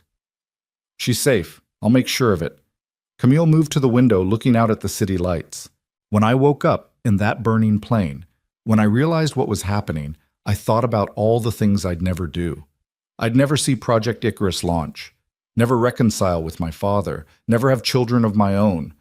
All these futures, just gone." She turned back to him. "You gave those futures back to me. However complicated this gets, that's worth everything." Ethan didn't know what to say to that. Instead, he stood and moved to join her at the window. The city spread out below them, millions of lives being lived, millions of stories unfolding. Somewhere out there was the person who'd tried to kill Camille Joe. Somewhere out there was the truth about what happened to that plane. And somehow, Ethan Walker had become part of this story, whether he wanted to be or not. "We should get some rest," Camille said. "Tomorrow's going to be intense.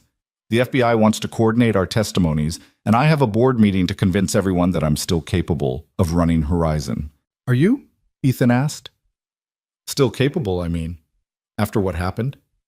Camille was quiet for a long moment. "I have to be.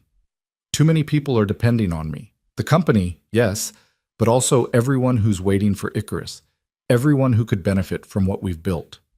She met his eyes. "I don't have the luxury of falling apart. Not yet." It was the most vulnerable she'd been since he'd met her, and Ethan recognized the feeling. After Sarah died, he'd had the same thought. Maya needed him, so he couldn't break. He had to keep functioning, keep providing, keep being a father even when grief threatened to destroy him. For what it's worth, he said, I think you're stronger than you know. I hope you're right. Camille smiled, though it didn't quite reach her eyes. Good night, Ethan. Thank you for everything. He found Maya in the library, curled up in an armchair with Robert, both of them poring over a magazine article about P-51 Mustangs. His daughter looked up when he entered, and the happiness on her face made his chest ache. Dad, Mr. Joe flew these in Korea. He's telling me about dogfights and tactical maneuvers and everything. It's Robert, sweetheart. Mr. Joe makes me sound ancient. The old man's eyes twinkled. Your daughter's got a sharp mind, Ethan, asking all the right questions.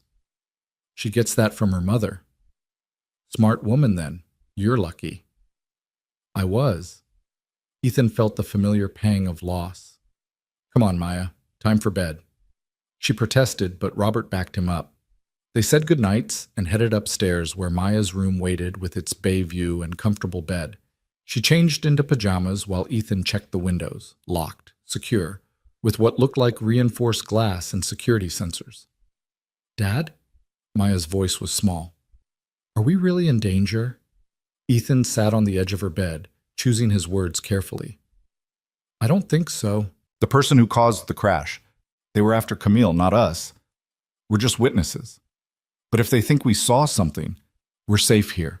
Diana's team is the best, and the FBI is protecting us too. He smoothed her hair back from her face. I won't let anything happen to you, baby. I promise. I know. Maya's eyes were Sarah's eyes, brown and trusting. This is all so different from home. Yeah, it is. But also kind of amazing. Camille is incredible, and Robert's so nice, and this house is like something from a movie. She looked up at him. Is it okay to like it here, even though we're here because something bad happened? Ethan thought about it. I think so. Bad circumstances don't erase good things. Your mom taught me that. During the cancer? Yeah. Even when she was sick, she'd find things to be grateful for. A good day, a sunset, your laugh. His voice thickened. She'd say that joy doesn't wait for perfect circumstances. You take it where you find it. Maya was quiet, processing this. Then, Mom would have liked Camille. I think you're right. He kissed her forehead and turned off the light, leaving the door cracked open the way she liked. In his own room, Ethan stood at the window looking out at San Francisco, at this city that was now temporarily home, and tried to understand the path his life had taken. 24 hours ago, everything had been simple. Hard, but simple. Now he was in a billionaire's house, involved in a federal investigation, and somehow responsible for the fact that one of the world's most brilliant minds was still alive. His phone buzzed. A text from Sheriff Daniels back in Millfield. The media had descended on the town, bothering his neighbors, trying to find people who'd talk about Ethan Walker, the local hero. Tom Patterson had apparently chased 3 reporters off his property with a shotgun. Not loaded, but they didn't know that. Ethan smiled despite himself. That was home. People who protected each other, who circled the wagons against outsiders, who measured worth by character rather than bank accounts. But this place, Camille's world, it had its own kind of community. Robert's warmth, Diana's fierce loyalty, Camille's determination to repay what she saw as a debt. Different from Millfield, but no less real. He'd have to find a way to navigate both worlds now. The question was whether he could do it without losing himself, or Maya, in the process. Outside, fog rolled in from the bay, shrouding the city in white, and Ethan finally went to bed, knowing that tomorrow would bring new challenges, new questions, and quite possibly new dangers. But for tonight, they were safe. For tonight, that was enough. Monday morning arrived with fog so thick that Ethan couldn't see the bay from his window. He woke early, old habits from the army still dictating his internal clock, and found himself alone in the silent house. Even the staff, and he'd learned yesterday that Camille employed a small team who managed the household, hadn't arrived yet. He made coffee in the enormous kitchen, feeling out of place among the professional-grade appliances and imported tile. The machine alone probably cost more than his monthly mortgage payment. But the coffee was good, strong and dark, and he took it out to the back patio where morning light was starting to burn through the fog. "You're up early." Ethan turned to find Robert Joe shuffling out in slippers and a bathrobe, his own mug of coffee in hand. The old man settled into a chair with a contented sigh. "Military habits die hard," Ethan said. "Tell me about it." "I've been waking up at 0500 for 60 years, give or take." Robert sipped his coffee. "Can't sleep in, even when I try." They sat in companionable silence for a while, watching the fog recede and reveal the city below. Ethan could hear the distant sound of traffic, the muted horn of a ship in the bay, the urban symphony so different from Millfield's rural quiet. "She reminds me of her grandmother," Robert said suddenly. "Camille. Same drive, same brilliance, same tendency to work herself into the ground because she can't stand the thought of leaving anything unfinished." "That what killed her grandmother?" "Heart attack at 62. She was working on a community center project, putting in 18-hour days because she wanted it done right." Robert's voice carried old grief. Camille was devastated, blamed herself for not seeing the signs, for not forcing May to slow down. "That's a heavy burden for a kid." "She was 29, hardly a kid, but yeah, heavy enough." Robert looked at Ethan. "She started Horizon Technologies 6 months later. Threw herself into building something revolutionary, something that would honor May's memory. Been at it ever since." Ethan thought about his own response to Sarah's death, shutting down emotionally, focusing on Maya and the farm, avoiding anything that might crack the careful control he'd built around his grief. Camille had done the opposite, channeling her loss into creation, into purpose. "The crash must have been terrifying for you," Ethan said, "almost losing her too." "Worst night of my life. Diana called me from the hospital, said there'd been an accident, but Camille was alive. I didn't believe it until I saw her with my own eyes." Robert's hand shook slightly as he raised his coffee cup. "Then I heard how you pulled her out, how you ran into that fire without hesitation, and I thought there are still good people in the world, still heroes, even if they don't want the title." I know, you're not a hero. You've said it about a dozen times." Robert's smile was gentle but firm. "But Ethan, whether you accept it or not, you did something extraordinary. You gave me back my granddaughter. You gave the world back one of its brightest minds. That matters, son. It matters more than you know." Before Ethan could respond, his phone buzzed with a text from Diana. The FBI wanted them at Horizon Technologies headquarters at 10 for a security briefing. Camille had a board meeting at 11, and she wanted Ethan and Maya there to meet the executive team afterward. "Big day ahead," Robert observed, reading Ethan's expression. "Don't let them intimidate you. Boardrooms are just like anywhere else, full of people trying to look more important than they are." "Somehow I don't think Camille's boardroom is like anywhere else." "Fair point," Robert chuckled. "But the principle stands. Just be yourself. That's clearly working so far." Maya emerged around 8, eyes wide with excitement despite the circumstances. She'd never been to a major tech company, never seen the kind of innovation that happened at places like Horizon. Over breakfast, prepared by Robert with the same care he'd shown at dinner, she peppered Camille with questions about neural interfaces, artificial intelligence, the future of human-computer integration. Camille answered each question thoughtfully, never talking down to Maya, treating her like a fellow scientist rather than a curious child. Ethan watched the interaction and felt something shift in his chest. This was what Maya needed. Mentorship from someone who understood her passion, who could show her what was possible if she pursued her dreams. The drive to Horizon Technologies took them through downtown San Francisco and into the south of Market District, where new construction rose alongside old warehouses. The Horizon building was impossible to miss, a sleek tower of glass and steel that seemed to reach into the fog itself, the company logo blazing from its peak. Security was immediately apparent. Guards at the entrance, metal detectors, ID scanners, and a system that Diana explained used facial recognition and behavioral analysis to identify threats. It felt less like entering an office building and more like accessing a military installation. "Is it always like this?" Ethan asked as they rode an elevator to the 40th floor. "Since the crash, yes. Before it was thorough but not quite this intense." Diana's expression was grim. "We're not taking chances anymore." The elevator opened onto an executive floor that was all modern design and expensive materials. Floor-to-ceiling windows offered stunning views of the city. Art that Ethan suspected was original and priceless hung on the walls. And everywhere the quiet hum of intense work, people moving with purpose, conversations held in urgent tones.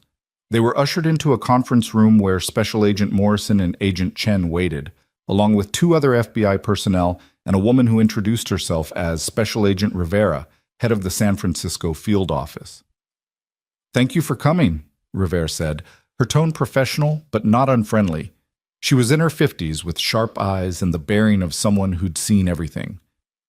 "We wanted to brief you on the investigation's progress and discuss security protocols moving forward." For the next hour, they reviewed what the FBI had learned. The malware that brought down the plane was sophisticated, suggesting either a highly skilled individual or a well-funded organization. The FBI was investigating several leads, including competitors in the tech industry, foreign intelligence agencies interested in Horizon's neural interface technology, and radical groups opposed to AI development. "We've also identified a specific threat stream that concerns us," Rivera said, pulling up a document on the conference room screen. "Victor Lang, CEO of Neurodyne Technologies."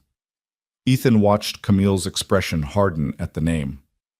"Victor and I have history," Camille said tightly. "We were graduate students together at MIT, brilliant researcher, but he cut corners, falsified data when results didn't support his theories. I reported him, and he was expelled. He's hated me ever since." "He's also tried repeatedly to acquire Horizon Technologies," Agent Morrison added. 3 hostile takeover attempts in the last 5 years, all unsuccessful. And his company, Neurodyne, has been developing competing neural interface technology that, according to our experts, is significantly inferior to Horizon's Project Icarus. "You think he sabotaged the plane?" Ethan asked. "We think he had motive and means," Rivera said carefully. "Neurodyne's product launch is scheduled for 2 weeks after Horizon's. If Camille had died in that crash, Horizon would have been thrown into chaos, possibly forced to delay Icarus indefinitely. That would give Neurodyne a massive market advantage." "But you don't have proof," Camille said. "Not yet, but we're working on it." Rivera turned to Ethan and Maya. "Which brings us to you. Mr. Walker, we believe you and your daughter are safe from direct threats. You didn't witness anything that could identify the saboteur, and attacking you would only draw more attention to the case. However, we can't entirely rule out the possibility that someone might try to use you to get to Miss Joe." The ice was back in Ethan's stomach. "Use us how?" "As leverage, as a way to manipulate her actions or decisions." Rivera's gaze was steady. "We don't want to alarm you unnecessarily, but awareness is your best protection. Be vigilant about your surroundings. Report anything unusual, and trust Ms. Joe's security team. They're among the best in the private sector." Diana nodded from her position by the door. "We've already implemented additional protocols. No one gets near Ethan or Maya without clearance. Their movements are monitored and protected, and this building is now essentially a fortress." Maya, who'd been quiet throughout the briefing, finally spoke up. "What about when we go home? Back to Oregon?" The adults exchanged glances, and Ethan realized they'd all been avoiding that question.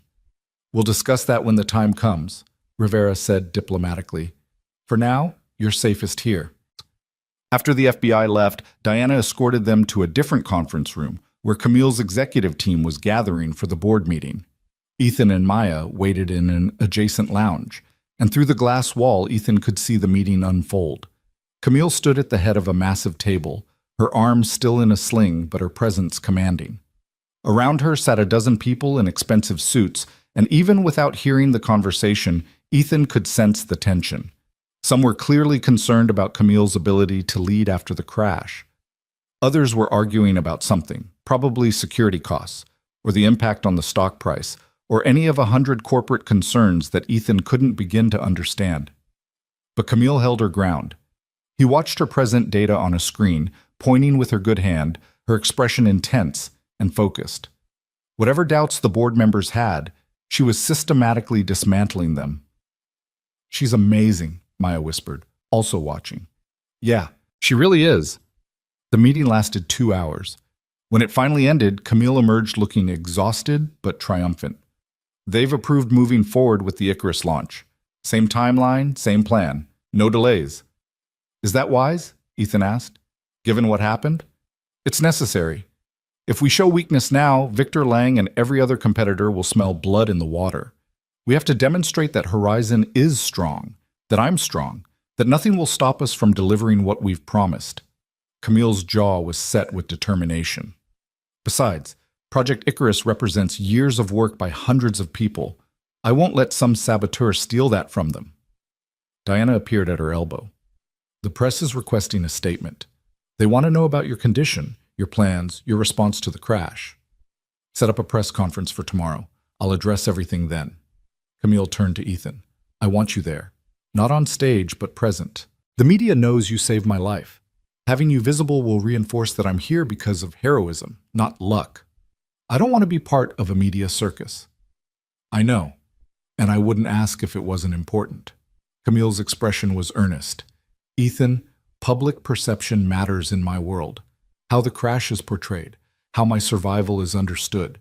It affects stock prices, investor confidence, employee morale. I need people to see that Horizon is resilient, that we overcome adversity. Your presence helps tell that story. Ethan wanted to refuse, wanted to take Maya and disappear back to Oregon, back to the simple life of fixing engines and avoiding attention. But he looked at Camille's face, bruised and bandaged, exhaustion in every line, and saw someone fighting not just for herself, but for hundreds of employees, thousands of investors, millions of potential patients who might benefit from her technology. Okay, he said. But Maya stays out of the spotlight. Agreed. Diana will keep her backstage. Camille's gratitude was evident. Thank you. The rest of Monday passed in a blur of introductions and information.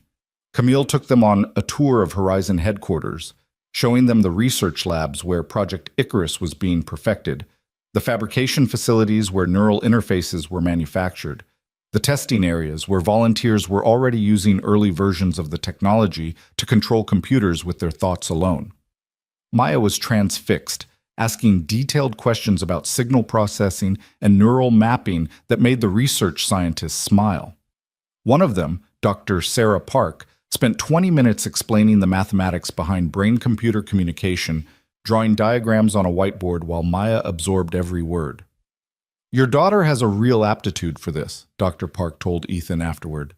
Has she considered studying neuroscience? She's 12. I'm not sure she's considered much beyond getting through middle school.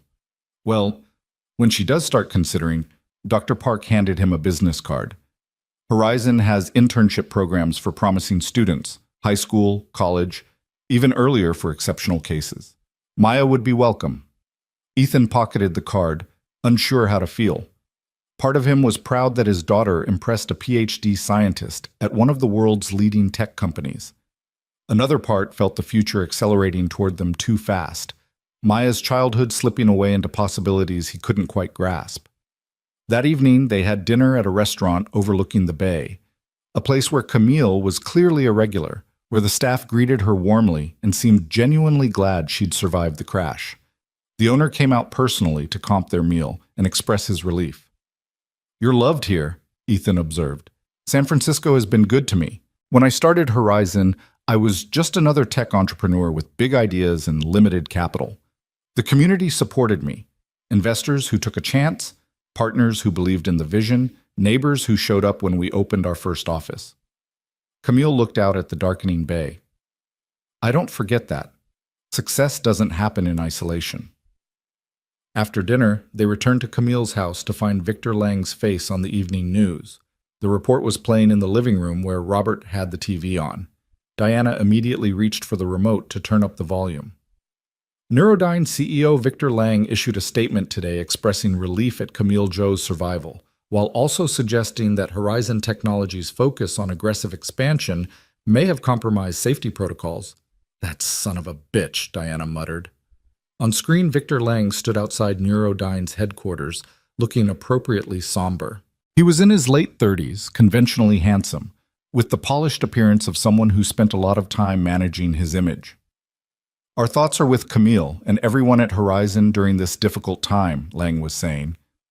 However, this tragedy raises important questions about corporate responsibility in the tech sector. When companies prioritize innovation over safety, when they rush products to market without adequate testing, accidents become inevitable. I hope this serves as a wake-up call for the entire industry. He's trying to spin this, Camille said, her voice tight with anger. Trying to make it look like Horizon was negligent, like we somehow caused our own plane to crash. The FBI will prove it was sabotage, Ethan said. Maybe, but by the time they do, the narrative will be set. Victor's already planting seeds of doubt. Was Horizon cutting corners? Was I pushing too hard? Did my ambition cause Richard's death? Camille's hands were shaking. This is exactly what he wants, to destroy my credibility while appearing sympathetic. Diana was already on her phone, presumably calling the PR team. Robert moved to Camille's side, putting a steadying hand on her shoulder. And Maya, Ethan noticed, was watching everything with wide eyes, learning in real time how power and manipulation worked in the world she'd entered. "We fight back," Camille said, her voice growing stronger. "Tomorrow's press conference. I don't just talk about the crash. I talk about Victor Lang's history of unethical behavior. I talk about his failed acquisition attempts. I make it clear that someone tried to kill me. And while I can't name suspects publicly, people can draw their own conclusions." "That's risky," Diana warned. "If you accuse him without proof." "I won't accuse. I'll imply. There's a difference." Camille's eyes were hard. "Victor wants to play games? Fine. But he forgets who he's playing with." The transformation was startling. Gone was the grateful woman who'd thanked Ethan for saving her life, replaced by someone calculating and fierce. This was the CEO who'd built a multi-billion-dollar empire, who'd outmaneuvered competitors and survived corporate warfare. This was the woman who didn't lose. And Ethan realized, with something between admiration and unease, that he was seeing only a fraction of who Camille Joe really was. That night, Ethan lay in bed scrolling through news articles on his phone. The crash was still dominating headlines, but now Victor Lang's statement was getting equal coverage. Some reporters were indeed questioning Horizon's safety practices. Others were defending Camille, pointing out that all evidence suggested external sabotage. The narrative was splitting, becoming politicized, turning into another front in the endless culture war that seemed to consume every major news story. His phone rang, Sheriff Daniels calling from Oregon. "Ethan, we've got a situation," the sheriff said without preamble. "Someone broke into your workshop last night." Ethan sat up. "What?" Tom heard the noise around 2 a.m. and went over with his shotgun. By the time he got there, whoever it was had run off. But they'd gone through your files, your computer, made a real mess. "Did they take anything?" "Hard to say. Tom's not sure what was there to begin with, but Ethan—" The sheriff paused. "This wasn't a random burglary. They ignored the tools, the equipment, all the valuable stuff. They were looking for something specific." The ice in Ethan's stomach turned to lead. Someone had broken into his property, searching for something. What? Information about the crash, evidence he might have collected? Or were they trying to intimidate him, send a message that nowhere was safe? "I'm notifying the FBI," Daniels continued. "They've already got agents up here working the crash site. They'll want to process this as connected." "Jim, can you ask Tom to keep an eye on the place? Make sure no one comes back?" "Already on it. Half the county's watching your farm now. Anyone tries anything, they'll have a dozen deer rifles pointed at them." The sheriff's voice softened. "How you holding up down there in the big city?" "I'm not sure anymore." "Yeah, I figured." Daniels sighed. "Look, I know this is way beyond anything we deal with in Millfield, but you've got people here who care about you, Ethan. You need anything, and I mean anything, you call." After they hung up, Ethan sat in the darkness and tried to make sense of it all. The crash investigation, Victor Lang's media manipulation, the break-in at his workshop, Maya's excitement about opportunities she'd never imagined, Camille's determination to push forward despite threats to her life. It was too much, too fast, too far from the quiet existence he'd built after Sarah died. A soft knock on his door interrupted his spiraling thoughts. "Come in." Maya entered, looking small in her pajamas. "I heard you on the phone. Someone broke into our house?" No point in lying to her. She was too smart, and she'd find out anyway. "The workshop. They didn't take anything valuable." What were they looking for? I don't know, baby. Maya climbed onto the bed beside him, curling into his side the way she had when she was little. Dad, I'm scared. I know this is exciting, meeting Camille and seeing all this amazing technology, but what if the people who crashed the plane come after us? Hey, Ethan pulled her close. Diana's team is the best. The FBI is protecting us, and I promise you, I will not let anything happen to you, whatever it takes. But what if? No, what ifs. We deal with what's real, what's in front of us. Everything else is just worry wearing a disguise. It was something Sarah used to say, and hearing the words come out of his mouth made his chest ache. Your mom always said that courage isn't being unafraid. It's being afraid and doing the right thing anyway. Is staying here the right thing? Ethan thought about it. They could run, find a motel somewhere, hide until the investigation concluded, hope that anonymity kept them safe.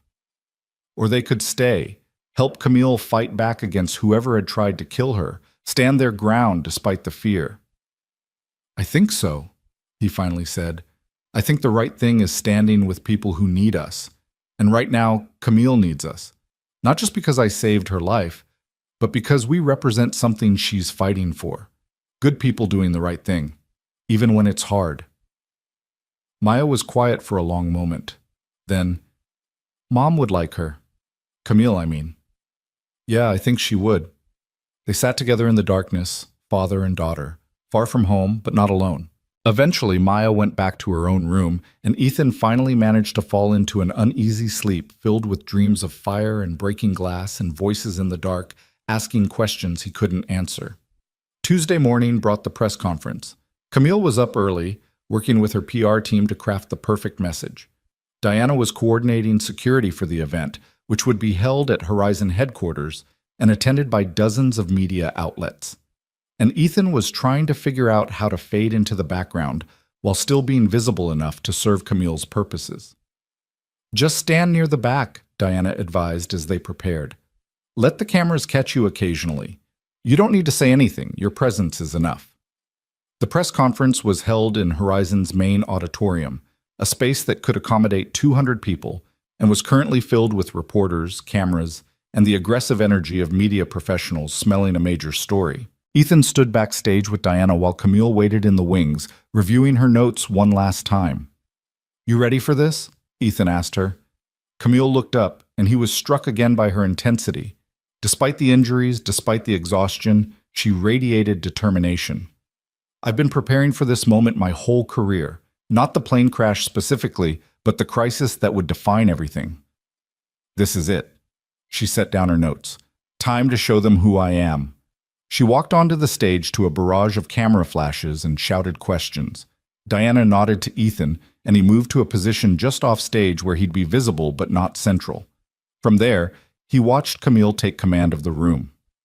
Good morning. Thank you all for coming. Her voice was strong, amplified by the excellent sound system. 5 days ago, I experienced what should have been the last moments of my life. The plane I was traveling in crashed during a severe storm in rural Oregon. My pilot, Richard Chen, died in that crash. He was a good man, a skilled aviator, and a friend. His loss is devastating to everyone who knew him. She paused, letting the weight of grief settle over the room. The reporters, for once, were silent. I survived because of the extraordinary courage of Ethan Walker, a mechanic and veteran from Millfield, Oregon, who ran into a burning plane to pull me from the wreckage. He risked his life for a complete stranger, and I owe him everything. Ethan is here today, though he's asked to stay out of the spotlight. I want him to know publicly how grateful I am, how grateful everyone at Horizon is. Cameras swiveled toward Ethan. He kept his expression neutral, uncomfortable with the attention but understanding its necessity. Camille continued, her tone shifting. The NTSB and FBI are investigating the crash. I cannot discuss details of an ongoing investigation, but I can tell you this. Preliminary findings suggest the crash was not accidental. Someone deliberately sabotaged my plane, intending to kill me and possibly destroy Horizon Technologies. The room erupted. Questions flew from every direction, reporters shouting over each other. Camille waited for quiet, and her commanding presence eventually brought it. I know there's been speculation about Horizon's safety practices, suggestions that we somehow brought this on ourselves through negligence or recklessness.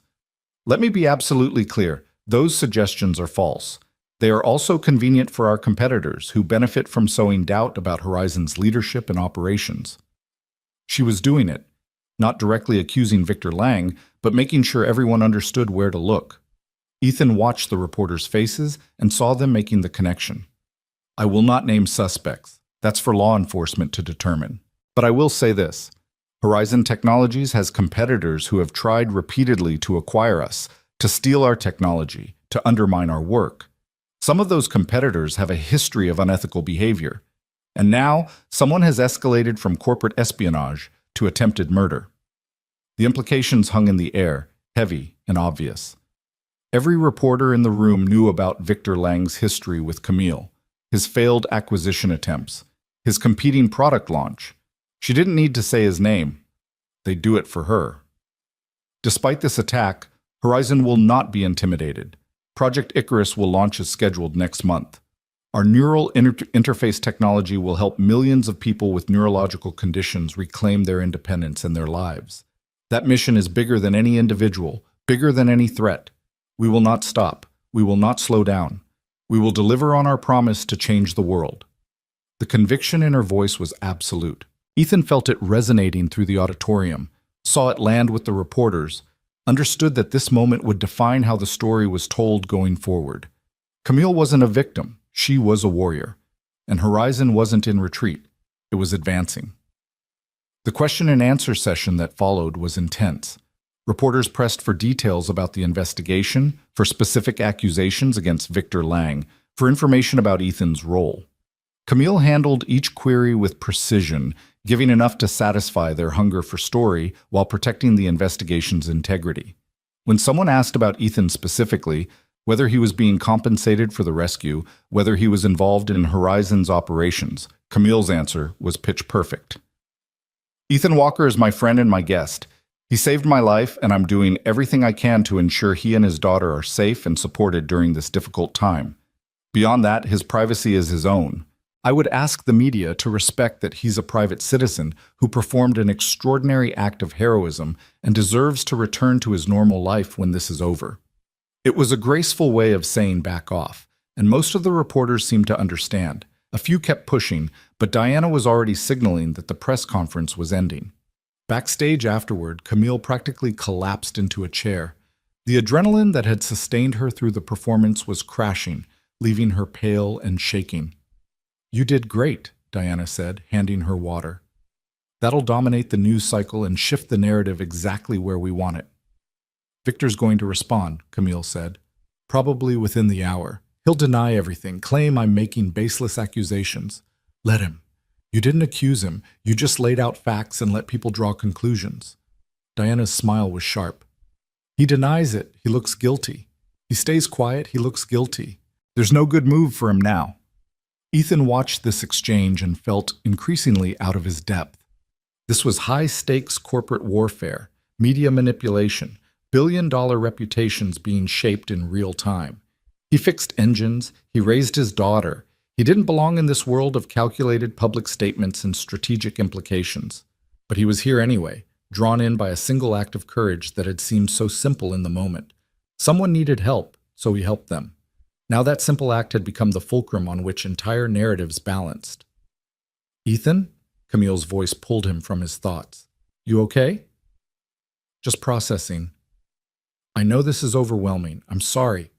"Stop apologizing," he interrupted. "You've done nothing wrong. You're fighting for your company, your technology, your life. I get that. He struggled for words. "I need some air." Diana escorted him to a private balcony where he could breathe without cameras watching. The fog had cleared, revealing San Francisco in brilliant sunlight. From 40 stories up, the city looked manageable, comprehensible. But Ethan knew that was an illusion. Down there were millions of individual stories, millions of motivations, any one of which could intersect with his in ways he couldn't predict. His phone rang. Agent Rivera. "Mr. Walker, we've processed the break-in at your property. The intruder left fingerprints that match someone in our database, Marcus Chen, a private investigator based in Portland with known connections to corporate espionage cases. Who hired him? That's what we're trying to determine. He's not talking, and his lawyer is stonewalling. But Mr. Walker, this confirms that someone is actively investigating you, trying to find out what you know about the crash. You need to remain vigilant. After the call ended, Ethan stood on the balcony and watched the city move below him. Somewhere down there was Victor Lang, probably watching the press conference, planning his next move. Somewhere was the person who'd hired Marcus Chen to break into his workshop. Somewhere were all the threads of this conspiracy, connecting in ways he couldn't see. And somehow, he was supposed to keep Maya safe through all of it. Diana found him 20 minutes later. Camille wants to show you something, in her private lab. They took a secure elevator down to the building's sub-basement, where Horizon's most sensitive research was conducted. The security here was even more intense. Biometric scanners, armed guards, multiple checkpoints. This was where Project Icarus was being perfected. Camille was waiting in a clean room, wearing a lab coat over her business attire. Around her, technicians worked at stations filled with equipment Ethan couldn't begin to identify. But in the center of the room, displayed like a work of art, was the neural interface itself. It looked deceptively simple, a thin band of flexible material embedded with what appeared to be microscopic circuitry. But as Camille lifted it carefully, Ethan could see the sophistication in its design. "This is Icarus," she said softly. 15 years of research, 7 years of development, $300 million in investment, and more importantly, the hope of every person who's lost mobility, speech, or cognitive function to neurological disease. She carried it to a demonstration station where a volunteer, a young man in a wheelchair, waited. With practiced care, Camille placed the interface on his head, adjusted it, then stepped back. "David, whenever you're ready."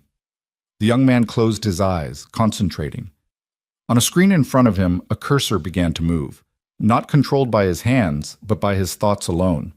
It traced letters, spelling out words. "This changes everything." "David has ALS," Camille explained.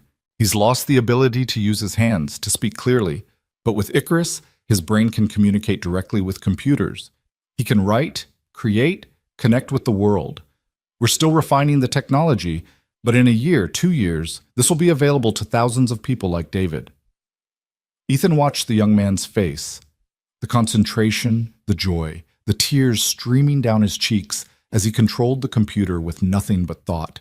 And he understood finally what was at stake in this fight. Not just money or corporate dominance, but human dignity, human potential. "This is why you won't back down," he said to Camille. "This is why I can't back down.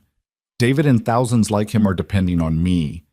If Victor Lang or anyone else thinks they can stop this with threats and sabotage," her voice hardened, "they have no idea who they're dealing with." They spent an hour in the lab, Camille explaining the technology while Maya watched with wide-eyed fascination. Dr. Park was there, delighted to continue her mentorship, showing Maya the neural mapping software and letting her experiment with the interface's training protocols. Watching his daughter engage with cutting-edge neuroscience, seeing her confidence grow as she grasped complex concepts, Ethan felt the future opening before her in ways he'd never imagined. Maybe that was Camille's real gift, not the wealth or the opportunities, but the expansion of what seemed possible. They returned to Camille's house that evening to find Victor Lang's response dominating the news. He'd held his own press conference, denying any involvement in the crash, expressing hurt that Camille would suggest such a thing, and promising to cooperate fully with the investigation. But his denials felt hollow, defensive, and the media wasn't buying it. The narrative had shifted. Now the story was about corporate warfare turned deadly, about Victor Lang's suspicious timing, about the rivalry between two former colleagues turned bitter enemies. Camille had won the first battle of public opinion, but as Robert observed over dinner, public opinion doesn't convict criminals, evidence does. And until the FBI can prove Victor was involved, he's just a suspect in a very complicated case. "The proof exists," Camille said with confidence. "It's just a matter of finding it." That night, Ethan lay awake thinking about proof and patterns, about connections that existed but remained hidden. Someone had sabotaged the plane. Someone had hired a private investigator to search his workshop. Someone wanted Camille dead and was willing to escalate to make it happen. The question was whether they'd try again, and if they did, whether anyone could stop them in time. His phone buzzed with a text from Diana. Security detail is being doubled. FBI considers the threat level elevated. Stay alert. Ethan got out of bed and checked on Maya, finding her asleep with one of Robert's aviation magazines on her chest. She looked peaceful, innocent, unaware of the danger swirling around them. He adjusted her blanket, kissed her forehead, and returned to his own room. Through the window, San Francisco glittered in the darkness, beautiful and dangerous and full of secrets. Somewhere out there was the truth about what happened to that plane. Somewhere was the person responsible for Richard Chen's death and Camille's near murder. And somehow, Ethan Walker from Millfield, Oregon, had become part of the hunt to find them. The call came at 3 in the morning. Ethan was already half awake, unable to fully sleep with the weight of everything pressing down on him, when his phone lit up with Diana's number. He answered before the second ring, heart already racing. "We have a situation," Diana said, her voice tight with controlled urgency. Victor Lang's head of security was just arrested trying to access Horizon's server room. He had equipment designed to extract data and plant malware. Ethan sat up, fully alert now. Does Camille know? She's the one who caught him. She couldn't sleep either, went to the office to work, and her security system flagged an unauthorized access attempt. By the time our team responded, she'd already confronted him herself. Diana's tone carried equal parts admiration and frustration. The woman has a fractured arm and head trauma, but she still managed to delay him long enough for backup to arrive. Is she hurt? Bruised ego more than anything. She's furious. At Lang, at his security chief, at herself for not anticipating this move. A pause. The FBI is there now. They want to talk to her, and they want you there too. Why me? Because this connects to the plane crash. If Lang was willing to send someone into Horizon to steal data tonight, he was capable of sabotaging that Gulf Stream. They think your presence might rattle him during questioning, a reminder of what his actions cost. Ethan dressed quickly and checked on Maya, who was still sleeping soundly. Robert appeared in the hallway, also awake despite the hour. "I heard," the old man said. "I'll stay with Maya. You go do what needs doing." The drive to Horizon headquarters at 3:30 in the morning was surreal. San Francisco's streets were mostly empty, just occasional taxis and delivery trucks making their rounds. The city felt different at this hour, quieter, more honest, stripped of its daytime pretenses. Horizon's building blazed with light, and the ground floor was crowded with FBI agents, police officers, and Diana's security team. In the middle of it all stood Camille, her hair disheveled and her sling slightly askew, but her eyes burning with vindicated fury. "He sent someone into my building," she said when she saw Ethan, her voice shaking with barely controlled rage. "Not just to steal data, that happens, it's part of corporate warfare, but to plant malware. The same kind of malware that brought down my plane." Agent Rivera emerged from the server room, her expression grim. "We're analyzing the equipment now, but preliminary assessment confirms Ms. Zhou's statement. The malware signature matches what we found in the Gulfstream's flight computer." "So Victor Lang did it," Ethan said. "Victor Lang's head of security did it tonight. Whether Lang ordered the plane sabotage is still being investigated." Rivera turned to Camille. "But this gives us enough for a warrant. We're bringing Lang in for questioning within the hour." Watching it unfold, Ethan felt a strange mixture of relief and unease. Relief that the person responsible might finally face justice. Unease because corporate criminals with billion-dollar resources rarely went down easily, and the escalation tonight suggested Lang was getting desperate. Desperate people did dangerous things. Camille insisted on being present when the FBI arrested Victor Lang, so they all caravanned to Neurodyne's headquarters in South San Francisco. Dawn was just breaking as they arrived, turning the sky pink and gold. It should have been beautiful, but the moment felt ominous, like watching storm clouds gather. Neurodyne's building was smaller than Horizon's, but equally modern, all glass and steel and expensive architecture. Security tried to stop the FBI at the entrance, but federal warrants override private security. Within minutes, they were in the executive suite, where Victor Lang was apparently sleeping on a couch in his office. Ethan hung back with Diana while Agent Rivera and her team entered. Through the office's glass walls, he watched Lang wake up, confusion giving way to alarm as he registered the FBI presence. Rivera was reading him his rights, and Lang was reaching for his phone, probably calling his lawyer, when his eyes landed on Camille standing in the doorway. The look that passed between them was electric with hatred and history. These were two people who'd once worked side by side, who'd shared a passion for neural technology, who'd been destroyed by betrayal and rebuilt as enemies. And now one of them had apparently tried to murder the other. "You can't prove anything," Lang said, his voice carrying through the glass. "This is harassment based on a business rivalry. We have your head of security in custody with equipment matching the sabotage signature from Ms. Zhou's plane," Rivera said calmly. "We have evidence of corporate espionage, attempted data theft, and now attempted murder. Your cooperation would be appreciated, Mr. Lang." "I want my lawyer." "Of course. But Mr. Lang, you should know, we're also executing warrants on your home, your vehicle, and your personal electronics. If there's evidence connecting you to the plane crash, we will find it." They led Lang away in handcuffs, and Ethan saw the moment reality crash down on him. The arrogance drained from his face, replaced by fear. Whatever he'd thought he could get away with, whatever safety his wealth and position had promised, was evaporating in the cold light of federal prosecution. Camille watched him go, her expression unreadable. When he was finally out of sight, she turned to Ethan. "It's not over. Even if they prove he sabotaged the plane, even if he goes to prison, the damage he's done can't be undone. Richard is still dead. My company's reputation is still damaged. The launch is still at risk." "But you're alive," Ethan said. "That's not nothing." "No, it's everything." Her eyes were wet. "Thanks to you." They returned to Camille's house as the city woke up around them. The news was already reporting Victor Lang's arrest, and Horizon's stock price was climbing as investors interpreted the development as vindication for Camille's leadership. By the time they walked through the door, Robert had breakfast ready and Maya was awake, demanding to know what had happened. Ethan gave her the edited version. Victor Lang had been arrested. The person who crashed the plane might face justice. They were safer now than they'd been 24 hours ago. Maya processed this with the seriousness of someone older than her years, and Ethan was reminded again how much she'd had to grow up after Sarah died. "Does this mean we can go home soon?" Maya asked. The question hung in the air, complicated and loaded. Technically, yes. With Lang in custody and the immediate threat neutralized, they could return to Oregon. The FBI had finished processing the crash site. Tom Patterson had reported that the cleanup crews had removed most of the wreckage. Life could theoretically return to normal. But Ethan found himself hesitating, and the look Camille gave him suggested she was hoping he'd hesitate.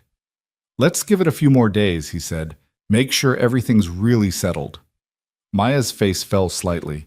She missed home, missed her friends, missed the familiar comfort of their farm. But she nodded acceptance, trusting his judgment even when it disappointed her. After breakfast, while Maya was in the library with Robert, Camille asked Ethan to join her in the workshop. They descended to the basement garage where her collection of classic cars waited in various states of restoration. The Mustang they'd discussed days ago sat on a lift, its engine partially disassembled. "I need to work with my hands," Camille said, moving to the workbench. "Need to do something concrete and fixable after all this abstract chaos." Ethan understood completely. He'd spent countless hours after Sarah's death in his own workshop, finding solace in the straightforward logic of mechanical problems. Engines didn't lie. They didn't have hidden motives. They either worked or they didn't, and you fixed them with patience and skill. They worked in comfortable silence for a while, Camille directing while Ethan did the heavy lifting her injuries prevented. She knew her way around an engine better than most professional mechanics, and he found himself impressed by her technical knowledge. "My grandfather taught me everything," she said when he mentioned it. "After my mother died, I spent every weekend in his shop. It was the only place I felt safe, surrounded by tools and projects, problems that had solutions if you just worked hard enough to find them. That's how I felt after Sarah," Ethan admitted. "The farm, the workshop, they became my refuge, places where I could control something, fix something, when everything else felt broken beyond repair." Camille looked up from the carburetor she was examining. "Do you ever feel like you're hiding, Like you've built such a good refuge that leaving it feels impossible? Every day.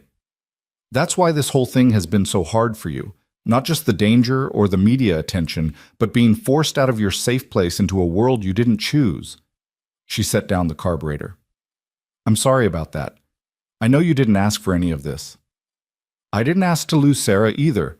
Life doesn't care much about what we ask for. Ethan wiped grease from his hands. But I learned something after she died.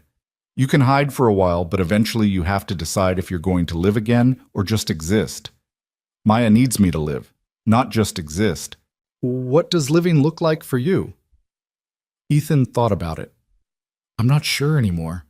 Before the crash, it was simple. Raise Maya, run my business, get through each day. Now, he gestured around the workshop, at the house above them, at the life Camille had built. Now I've seen what's possible, what Maya could become if she has the right opportunities.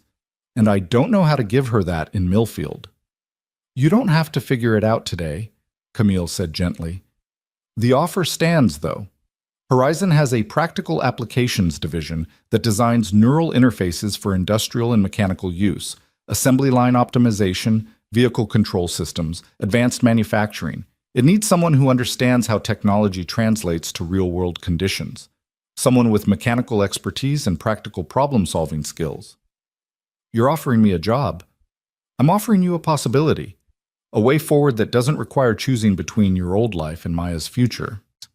Camille met his eyes. Think about it. No pressure, no timeline, just think about it.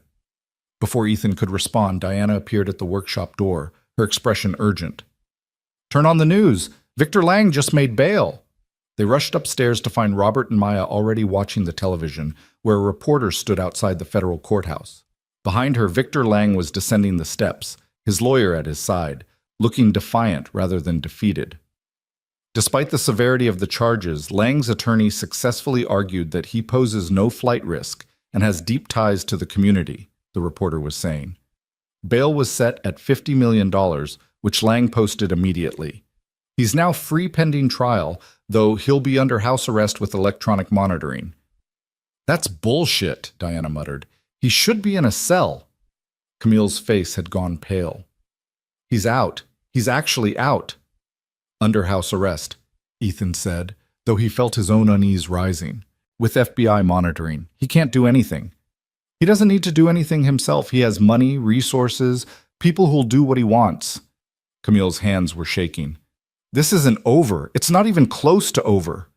Agent Rivera called within minutes, her voice tight with frustration.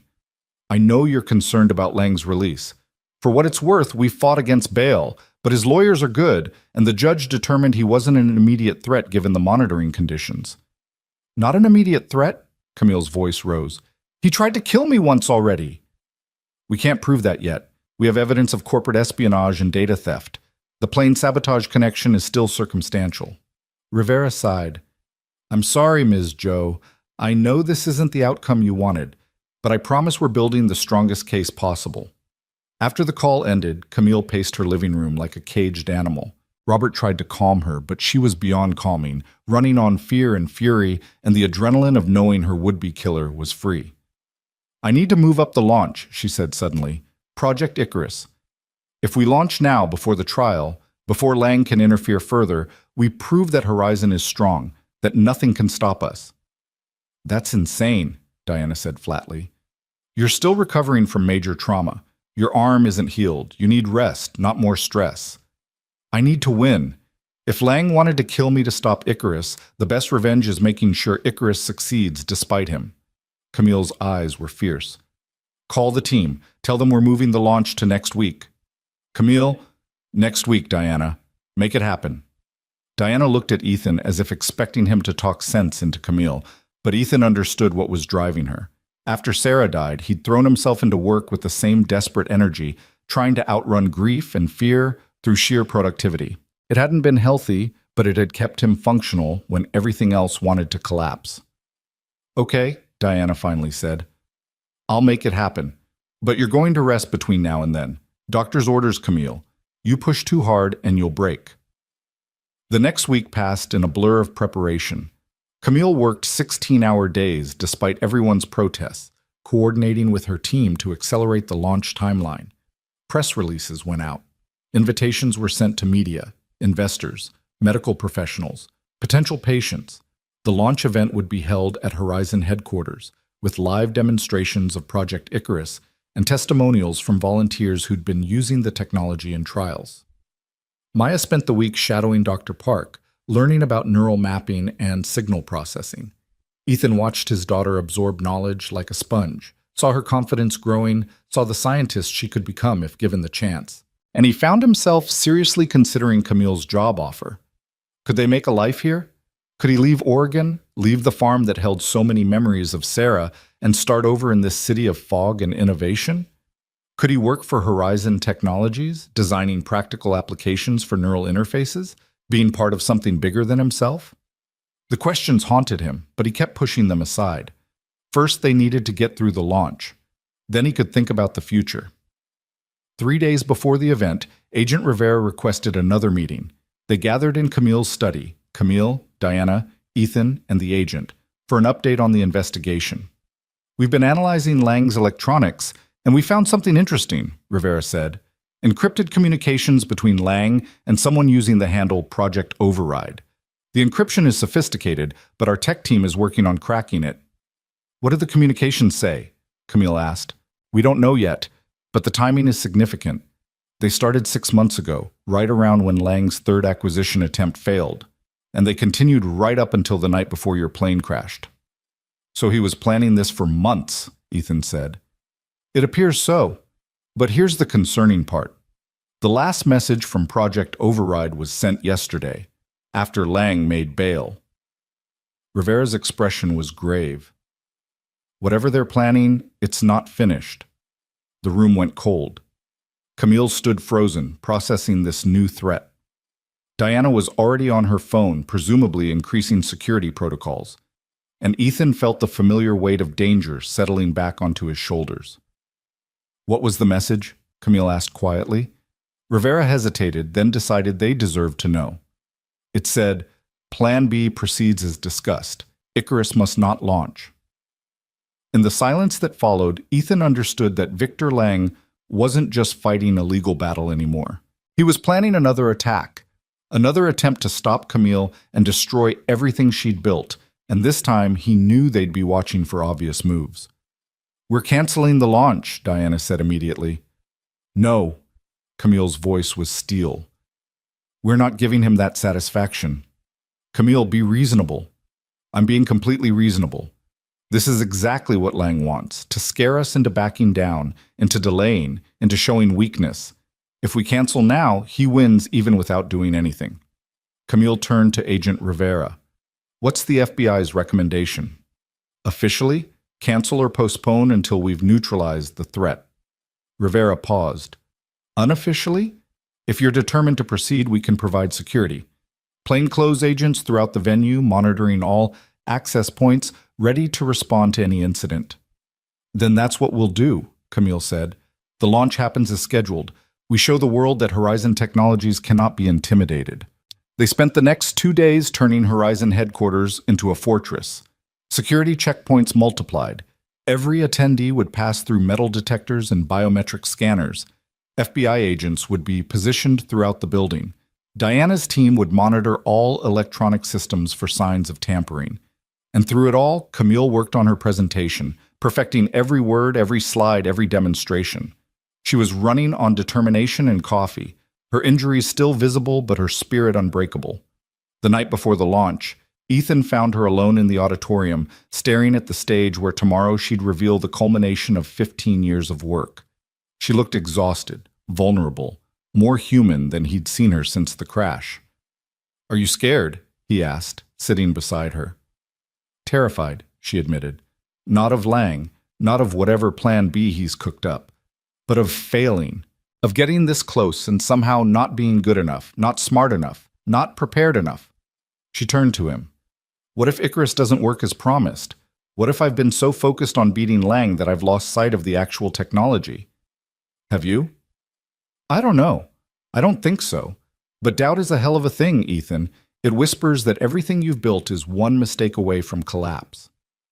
Ethan thought about the farm, about the life he'd built after the army, about how Sarah's death had made him doubt everything, whether he was a good enough father, whether he could keep going, whether anything mattered anymore. And about how slowly he'd learned that doubt was just fear wearing a mask. "You know what I think," he said. "I think you're the most prepared person I've ever met. I think Project Icarus works because you've spent 15 years making sure it works. And I think tomorrow you're going to show the world something extraordinary." "You sound awfully confident for someone who fixes carburetors for a living." "Carburetors are complicated. People underestimate them." He smiled. "But I've watched you this past week. I've seen how your team respects you, how Robert believes in you, how you kept going even when someone literally tried to kill you. That's not someone who fails, Camille. That's someone who wins." She leaned against his shoulder, a gesture of trust and exhaustion. "Thank you for being here, for not running away when this all got crazy." "Where else would I be?" "Oregon, your farm, your normal life." "Normal's overrated," Ethan said, surprising himself. "Maya's thriving here. Robert's teaching her things I never could. Dr. Park sees something special in her. And me?" He paused, putting words to feelings he'd been avoiding. "I feel useful again, like I'm part of something that matters." Camille lifted her head to look at him. "Does that mean you're considering the job offer?" "I'm considering a lot of things I didn't think were possible 2 weeks ago." They sat together in the empty auditorium, two people who'd been thrown together by catastrophe and were somehow building something that looked like friendship, maybe something more. Tomorrow would bring whatever threats Victor Lang had planned. Tomorrow would test whether Project Icarus lived up to its promise. Tomorrow would determine the future of Horizon Technologies, and possibly the future of neural interface technology itself. But tonight, they had this moment of quiet before the storm. And for both of them, that was enough. The morning of the launch dawned clear and bright, San Francisco at its most beautiful. Ethan woke early to find Maya already dressed and pacing nervously. "What if something goes wrong?" she asked. "What if Victor Lang really does have a plan B?" "Then we'll deal with it," Ethan said with more confidence than he felt. "That's what we do, Maya. We face what comes, and we deal with it." They arrived at Horizon headquarters to find it transformed. The auditorium had been set up for 200 guests, with additional streaming for thousands more watching online. Medical equipment for the demonstrations was being tested and retested. Camille was backstage with her team, running through the presentation one final time. And everywhere, visible and invisible, was security. FBI agents in suits mixed with invited guests. Diana's team monitored every system. Police presence outside the building was heavy enough to deter any conventional attack. Yet Ethan couldn't shake the feeling that something was wrong. The security was obvious, which meant Lang would have planned for it. If he was really orchestrating Plan B, he'd have anticipated exactly this level of protection. So what had they missed? At 9:30, guests began arriving. Ethan recognized several faces from the news: tech journalists, venture capitalists, medical researchers. Maya was with Robert in a secured viewing area, watching on monitors while staying safely away from the main auditorium. Diana was coordinating security from a command center she'd established in a conference room. And Camille was preparing to walk onto that stage and change the world. 10 o'clock arrived. The lights dimmed. A hush fell over the audience as Camille walked out, her arm now free of the sling, though Ethan could see the careful way she moved. She wore a dark suit that somehow made her look both professional and approachable. And when she spoke, her voice carried absolute confidence. "Good morning. Thank you all for being here on this historic day. For 15 years, Horizon Technologies has pursued a single vision: to create technology that doesn't just assist human capability, but enhances it. Today, we make that vision real." The presentation unfolded flawlessly. Camille explained the science behind neural interfaces in terms even non-experts could understand. She showed videos of test subjects using their minds to control computers, to operate robotic limbs, to communicate despite disabilities that had previously left them isolated. And then she brought out David, the young man with ALS who Ethan had met in the lab. David wore the Icarus interface, and as the audience watched in awed silence, he used only his thoughts to type a message that appeared on the giant screen behind him.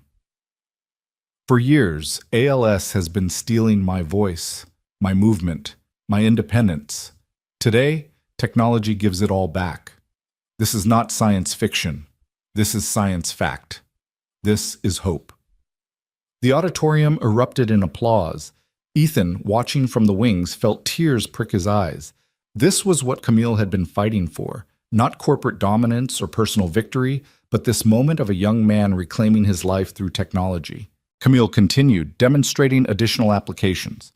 An artist with Parkinson's creating digital paintings despite tremors that prevented physical painting. A stroke survivor relearning to speak through neural pathways, the interface helped rebuild. Story after story of human resilience enhanced by human innovation. She was nearing the end of her presentation when Diana's voice crackled in Ethan's earpiece. She'd insisted he wear one for security coordination. "We have a problem. The building's environmental systems just received an unauthorized command. Someone's trying to override the HVAC controls." Ethan's blood ran cold. The HVAC system, that's how you'd attack a building full of people without obviously attacking. Pump in carbon monoxide, or disable oxygen circulation, or introduce some other airborne threat. "Shut it down," he whispered urgently into his microphone. "We're trying. The override is sophisticated, coming from inside our network. It's the same malware signature as the plane crash." On stage, Camille was wrapping up her presentation, oblivious to the crisis unfolding. The audience was enraptured, hanging on her every word. And somewhere in Horizon Systems, Victor Lang's Plan B was executing. "Get everyone out," Ethan said. "Fire alarm, evacuation, whatever it takes." "If we evacuate now, it'll look like Horizon Systems aren't secure. It'll undermine everything Camille just presented." Better that than people getting hurt. Diana must have agreed because moments later, fire alarms began blaring throughout the building. The audience startled, confused, looking to Camille for guidance. And Camille, professional to the core, immediately took control. "Ladies and gentlemen, please proceed calmly to the exits. This is a precautionary measure. Our security team will guide you." The evacuation was orderly, FBI agents and Diana's team efficiently moving people toward exits. Ethan ran backstage to find Camille. "It's Lang," he said. "He's attacking through the building systems." Camille's face went white, then flushed with rage. "He's trying to sabotage the launch. Make it look like our technology isn't secure, like we can't even protect our own building. We need to get you out." "No." That steel was back in her voice. "We need to stop it. Where's the override coming from?" Diana appeared, slightly out of breath. "Third floor server room. The malware is embedded in our environmental control systems. Same signature as what Lang's security chief tried to plant last week." "Can we isolate it?" "Working on it, but Camille, you need to evacuate. If this building becomes a crime scene, it's already a crime scene. Lang's made sure of that." Camille was already moving toward the stairwell. "But I'm not letting him win. Not again." Ethan followed her, along with 2 FBI agents who'd been assigned as her personal protection.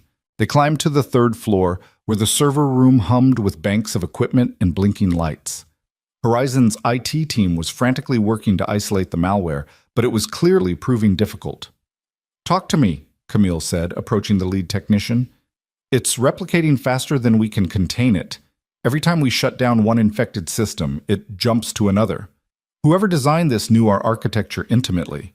Camille studied the screens, her mind clearly racing through possibilities. Then her eyes widened. "It's not trying to poison us or hurt anyone directly.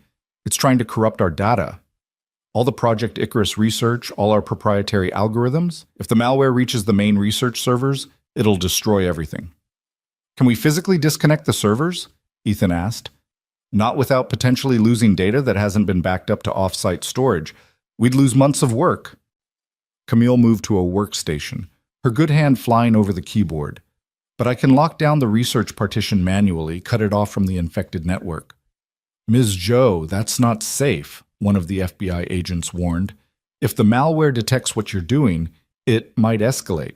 Let it escalate. I'm not losing 15 years of work to Victor Lang's revenge fantasy." Camille's fingers moved with practiced speed, entering commands that meant nothing to Ethan but clearly made sense to the IT team. For 5 agonizing minutes, they watched her work, isolating systems, rerouting data flows, essentially performing digital surgery on Horizon's network while the malware fought to spread.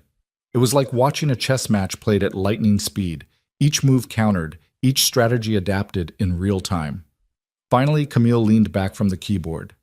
Got it. Research servers are isolated and secure. The malware is contained to non-critical systems. We can purge it without losing anything important. The IT team erupted in relieved cheers.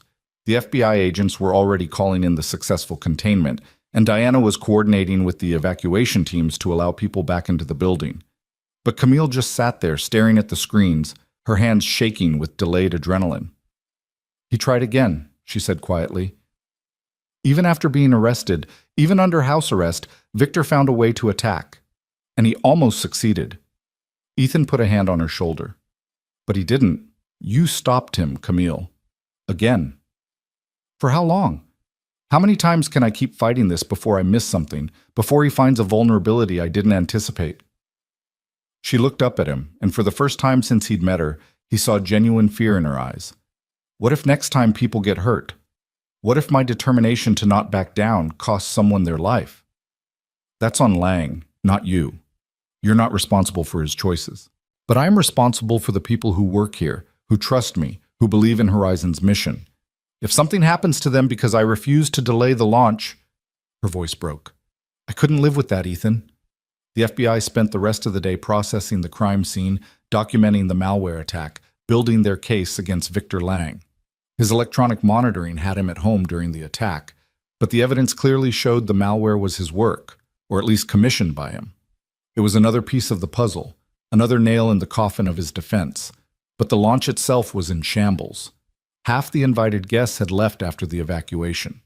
The live stream had been cut off when the fire alarm sounded. Social media was already buzzing with speculation about what had gone wrong at Horizon Technologies' big reveal. Camille addressed the remaining audience and media in the late afternoon, standing in front of Horizon headquarters with Victor Lang's latest attack fresh in everyone's mind. Today, someone tried to sabotage our launch and destroy years of research, she said, her voice steady despite everything. They failed. Project Icarus is safe, our data is secure, and no one was harmed. But this attack demonstrates something important. Transformative technology will always face resistance from those who benefit from the status quo. She paused, meeting the camera lenses directly. Victor Lang thought he could stop progress with sabotage and intimidation. He was wrong. Horizon Technologies will launch Project Icarus as planned, and we will continue our mission to enhance human capability through neural interface technology. No amount of corporate warfare will change that. The conviction in her voice was absolute, and watching her, Ethan understood why people followed her, believed in her, invested their careers in her vision. Camille Jo didn't just lead, she inspired. And despite everything Lang had thrown at her, despite plane crashes and building attacks and constant threats, she refused to surrender. That evening, back at Camille's house, they gathered in the living room, Camille, Ethan, Maya, Robert, and Diana, and watched the news coverage. The story was no longer just about Project Icarus, but about the ongoing battle between Camille Jo and Victor Lang, about corporate sabotage escalating to dangerous levels, about whether the tech industry had become too cutthroat. This isn't the launch I planned, Camille said quietly. No, Robert agreed. It's better. You didn't just show them technology today. You showed them character, showed them that Horizon doesn't break under pressure. Your grandfather's right, Diana added. The optics actually work in our favor. You're not just a brilliant CEO anymore. You're a survivor who refuses to be beaten. That's powerful. Maya had been quiet throughout dinner and the news watching, but now she spoke up. Ms. Jo, can I ask you something? Of course, Maya. Why keep fighting? I mean, you're already rich and successful. You could just sell the company, retire, never worry about people like Victor Lang again. Why go through all this? Camille smiled, though it was tinged with sadness. That's a fair question, and honestly, there are days I ask myself the same thing, but then I think about David, the young man you saw today. Think about everyone like him who's waiting for technology that could change their lives. If I give up, if I let people like Victor scare me into stopping, what happens to them? Someone else would do it, Maya said. There are other companies, other researchers. Maybe. But maybe not as well, or as ethically, or with the same commitment to making the technology accessible rather than just profitable. Camille leaned forward. Maya, I watched your mother die. You were there, Ethan told me. And I watched my mother die when I was just a few years older than you. We both know how unfair and cruel life can be. But we also get to choose how we respond to that unfairness. We can let it break us, or we can use it to fuel something meaningful. Tears were running down Maya's face now. My mom wanted me to be brave, to do important things. Then honor that. Be brave, do important things. And when people try to stop you, and they will, you keep going anyway. Camille's eyes were also wet. That's the only way forward. Later, after Maya had gone to bed and Robert had retired to his room, Ethan found himself alone with Camille on the back patio. The fog was rolling in from the bay, and the temperature had dropped, but neither of them seemed inclined to go inside. I've made a decision, Ethan said. About your job offer. Camille went very still. And? I'm going to accept. Not forever.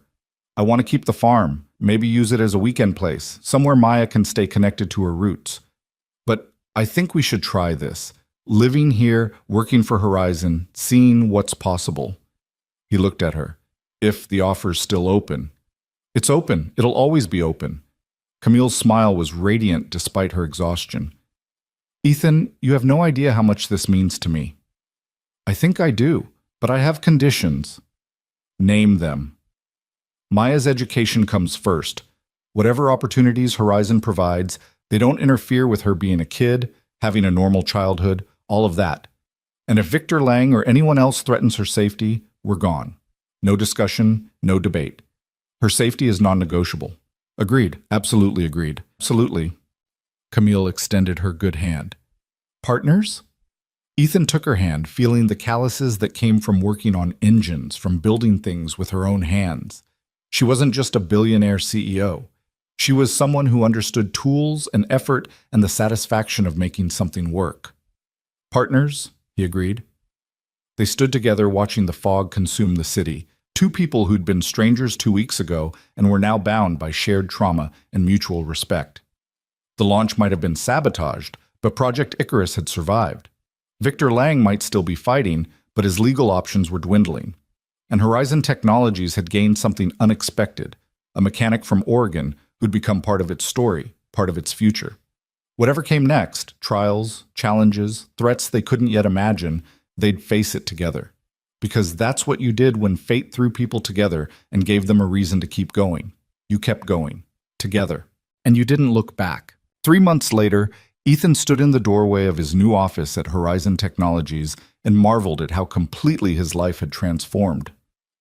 The space was modest by corporate standards, but felt palatial compared to his workshop in Millfield, floor-to-ceiling windows overlooking the bay, a drafting table for mechanical designs, shelves already filling with technical manuals and prototypes. The nameplate on the door read, Ethan Walker, Director of Practical Applications Division, and he still hadn't gotten used to seeing it. Maya was thriving in ways that made his heart ache with pride and bittersweet joy. She'd enrolled in a private school that specialized in STEM education, where her teachers actually understood her passion for aerodynamics and physics. She spent 2 afternoons a week at Horizon working with Dr. Park on neural interface applications for prosthetic limbs. And she'd joined a robotics club that was already planning their competition strategy for nationals. The farm in Oregon remained theirs, lovingly maintained by Tom Patterson, and visited most weekends when work allowed. Ethan had converted the barn into a proper workshop and was slowly restoring a 1968 Chevy Camaro he'd found in a Sacramento junkyard. It was his meditation, his connection to the past, his reminder that he was still the same person despite the radical changes in circumstances. But the most unexpected change was Camille herself, and what had grown between them. It had started simply enough, working together in her garage workshop on weekend evenings, discussing Project Icarus applications over dinner, sharing the comfortable silence of 2 people who'd been through fire together, and came out stronger. Somewhere along the way, partnership had deepened into friendship, and friendship had begun to feel like something more. Ethan wasn't sure when he'd fallen in love with her. Maybe it was watching her fight for her vision despite every obstacle. Maybe it was seeing her patience with Maya, her genuine interest in helping his daughter flourish. Maybe it was simply the accumulation of small moments, her laugh when he made a terrible joke, the way she fell asleep reading technical papers on the couch, the fierce intelligence in her eyes when she talked about the future. Whatever the reason, he was in love with Camille Jo, and he was pretty sure she felt the same way. They just hadn't said it yet, both dancing around the admission like teenagers afraid of rejection. The office phone rang, pulling him from his thoughts. It was Diana. Conference room 3, 5 minutes. Camille wants everyone there. What's happening? Victor Lang's trial verdict just came in. Ethan's stomach tightened. The trial had been ongoing for 2 months, a media spectacle that laid bare the depths of corporate espionage and attempted murder. The prosecution had presented overwhelming evidence. The malware signatures, encrypted communications, testimony from Lang's head of security, who'd flipped in exchange for a reduced sentence, financial records showing payments to the private investigator who'd broken into Ethan's workshop. Lang's defense had been predictable. He knew nothing about any sabotage. His employees had acted independently. The evidence was circumstantial at best. But even his expensive lawyers couldn't explain away the encrypted messages found on his personal devices. The ones that explicitly discussed eliminating the Joe problem and ensuring Icarus never launches. Ethan made his way to the conference room, where Camille's core team was gathering. Diana stood by the window, arms crossed. Robert had come down from the house, his weathered face tense with anticipation. Dr. Park and several other department heads filed in, and Camille sat at the head of the table, her expression carefully neutral, though Ethan could see the tension in her shoulders. Maya slipped in beside him, having apparently heard the news during her session with Dr. Park. She reached for his hand and he squeezed it reassuringly. The room's main screen flickered to life, showing a live news feed from outside the federal courthouse.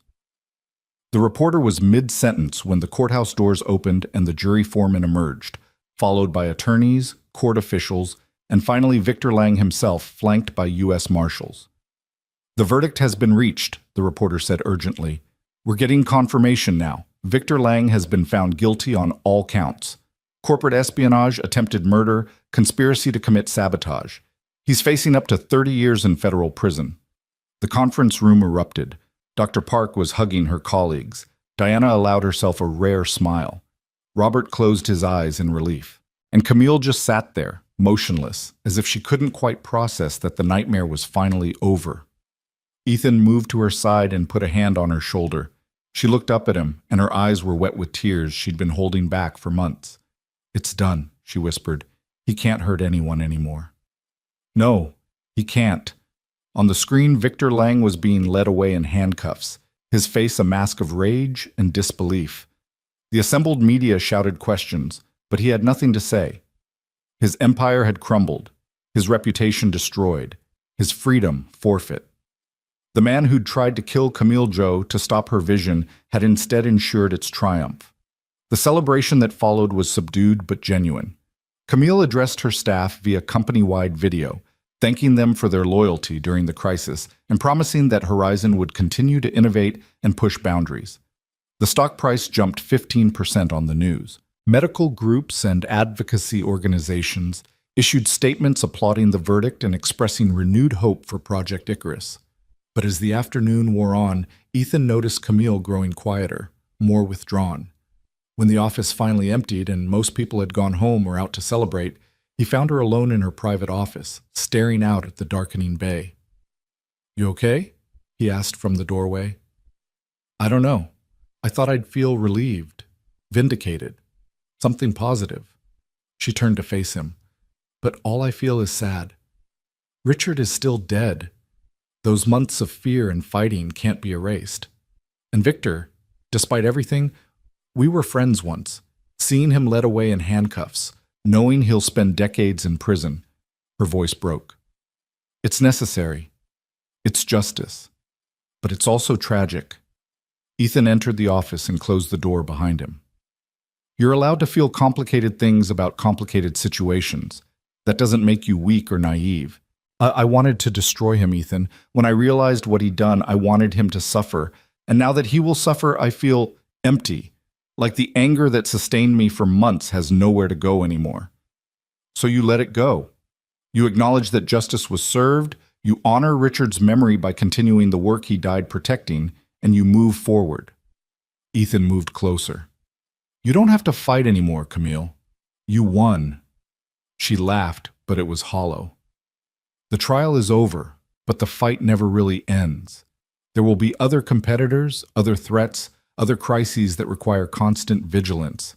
That's the price of success in this industry. Then don't do it alone. The words came out before Ethan could second-guess them. You have people who care about you. Robert, Diana, Maya, me. He paused. Especially me.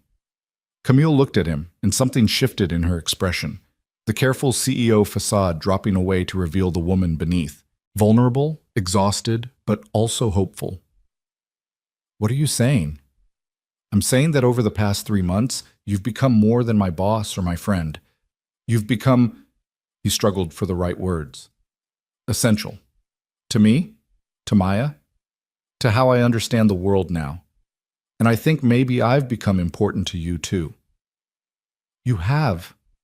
Her voice was barely audible. God, Ethan, you have no idea. Then maybe it's time we stop pretending this is just friendship or gratitude or circumstance. He closed the distance between them. Maybe it's time we admit what this actually is. Camille reached up and touched his face, her hand gentle against his cheek. I'm afraid. Not of my feelings, those are clear, but of what happens if this doesn't work. You've already given up so much to be here. If we try this and it fails, we're not going to fail, Ethan said with certainty he didn't entirely feel but needed to project. We've survived plane crashes and sabotage and federal trials. I think we can handle a relationship. She laughed, a real laugh this time, and the sound filled him with warmth. When you put it that way, it seems almost easy. It won't be easy, but nothing worthwhile ever is. He kissed her then, gentle and careful, aware that they were standing in her office where anyone could walk in, aware that they were crossing a line that couldn't be uncrossed. But when she kissed him back, her good arm wrapping around his neck, all his doubts evaporated. This was right. This had been building since the moment he'd pulled her from that burning plane, maybe even written in the stars before that. When they finally broke apart, both slightly breathless, Camille was smiling properly for the first time in days. We should probably tell Maya, she said. She already knows. She's been not so subtly hinting that I should ask you out for the past month. Smart kid. She gets it from her mother. They stood together as twilight deepened over San Francisco, two people who'd found each other through tragedy and built something beautiful from the ashes. Outside, the city sparkled with possibility, and for the first time in years, Ethan felt not just alive, but genuinely happy. The official Project Icarus launch happened 2 weeks later, a carefully orchestrated event that attracted global attention. This time, there were no sabotage attempts, no fire alarms, no crises, just the pure power of transformative technology being revealed to a world ready to embrace it. Camille stood on stage in the same auditorium where Victor Lang's attack had disrupted the first attempt, and she commanded the room with confidence and grace. She demonstrated neural interface applications that seemed impossible. Paralyzed patients walking with prosthetic limbs controlled by thought, stroke survivors speaking through digital avatars linked to their brain patterns, artists creating works using only their minds. The medical community responded with immediate enthusiasm. Orders poured in from hospitals and research institutions. Advocacy groups celebrated. And Horizon's stock price soared to record highs, validating everything Camille had fought to protect. Ethan watched from backstage with Maya, who was taking notes for a report she was writing about neural interface ethics. His daughter had become something of an expert on the technology, spending so much time in the labs that some of the researchers joked about recruiting her early. "Dad?" Maya said during a break in the presentation. "Are you happy here? Really happy?" It was a loaded question, and they both knew it. Was he happy having left Oregon, having uprooted their life, having entered this world so different from everything they'd known? "Yeah, baby, I really am." And it was true. The past 3 months had been challenging, learning the corporate environment, understanding cutting-edge technology, navigating the complexities of his relationship with Camille. but they'd also been fulfilling in ways he hadn't experienced since before Sarah's death. Are you? Maya considered this seriously. I miss home sometimes. Miss how quiet it was, how I knew everyone. But Dad, I'm learning things here I never could have learned in Millfield. I'm becoming who Mom hoped I'd be.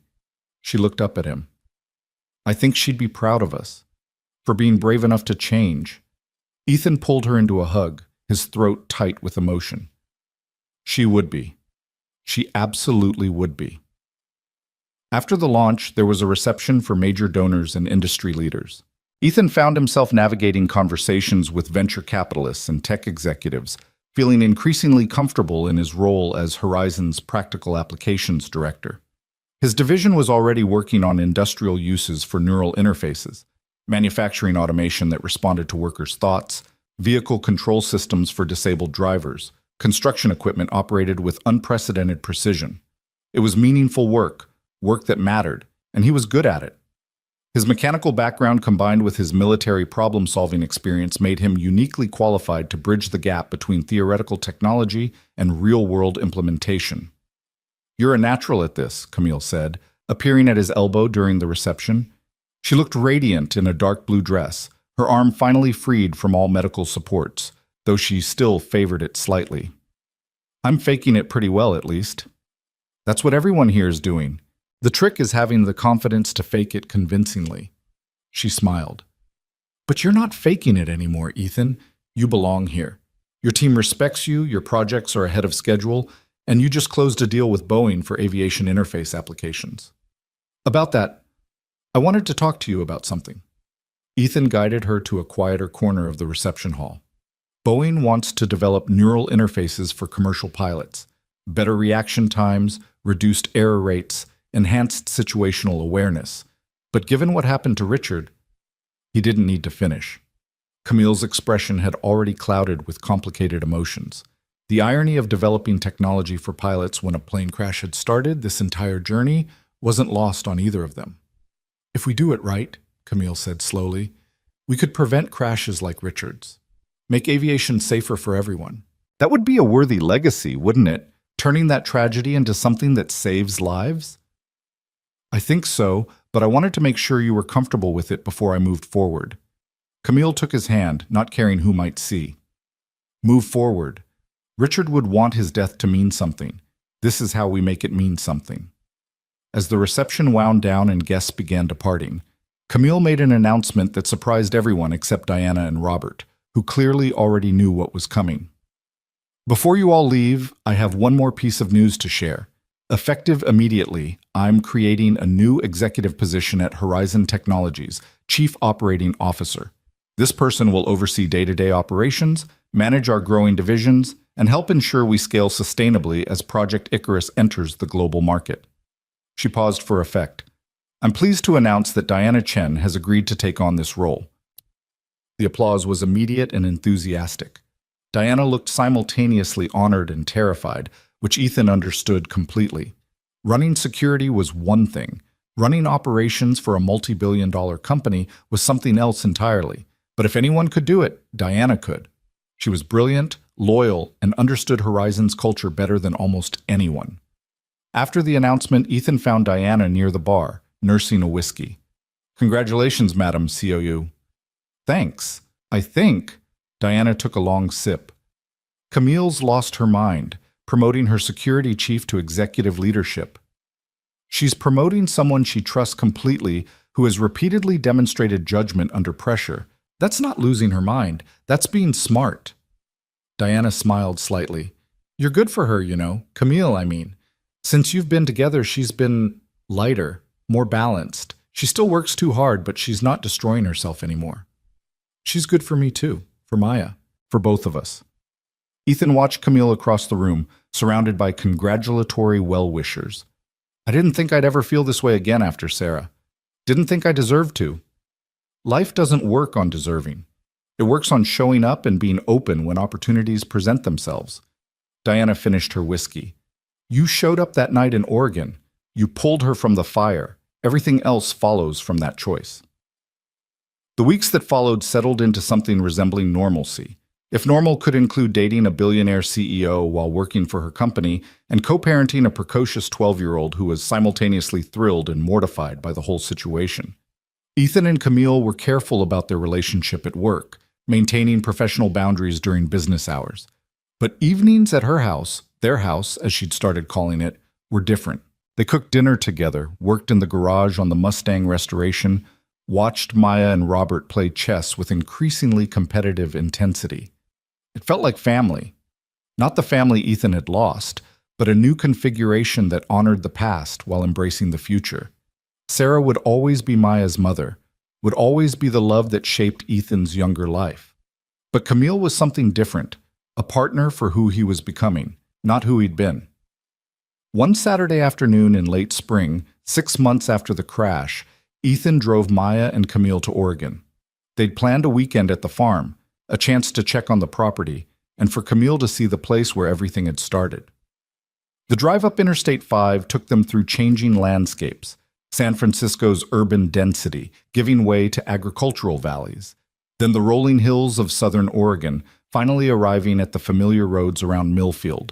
Maya pressed her face to the window as they passed landmarks she recognized, her excitement palpable. The farm looked good. Tom Patterson had kept the grass mowed and the barn maintained. The cornfield where the plane had crashed had been replanted, and new corn was already knee-high, erasing the scar from that terrifying night. But everyone in Millfield knew what had happened here. As they drove through town, Ethan saw people pointing, whispering. Some waved, others just stared. He'd become a local legend, the mechanic who saved a billionaire and then left for the big city. Opinion was divided on whether he was a hero or a traitor to his roots. At the farm, Camille walked slowly around the property, taking in the house where Ethan and Maya had lived, the workshop where he'd rebuilt engines, the field where her plane had fallen from the sky. She was quiet, processing, and Ethan gave her space to work through whatever emotions the place evoked. "This is where you were standing," she finally said, positioning herself in the yard. "When you saw the plane going down." "About there, yeah." "And you ran?"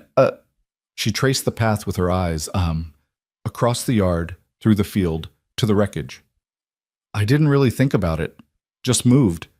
Camille turned to face him, and her eyes were bright with tears. "I was so arrogant before the crash. So focused on my vision, my company, my success. I thought I understood what mattered. Then I woke up in that burning plane and realized I understood nothing." She gestured around them.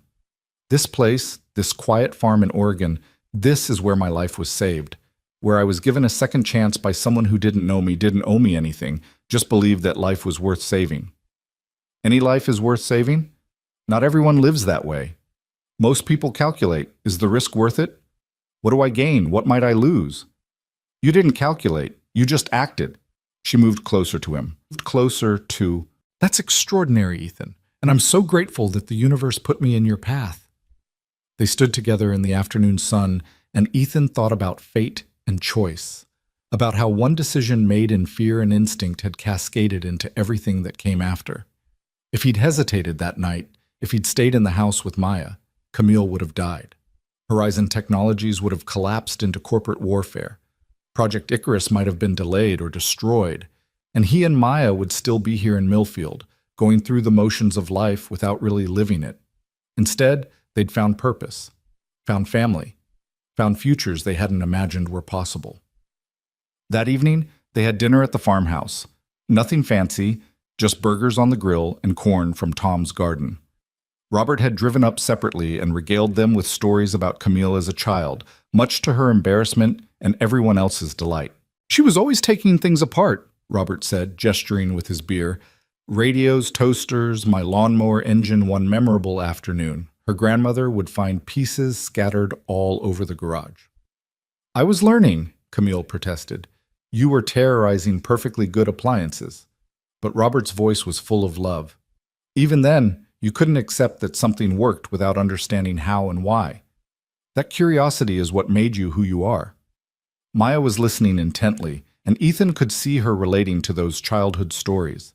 She was so much like Camille, brilliant, curious, driven to understand the world at a fundamental level. Having Camille in her life was giving Maya a role model who'd walked a similar path and succeeded beyond measure. After dinner, Maya challenged Robert to their ongoing chess tournament, while Ethan and Camille took a walk around the property.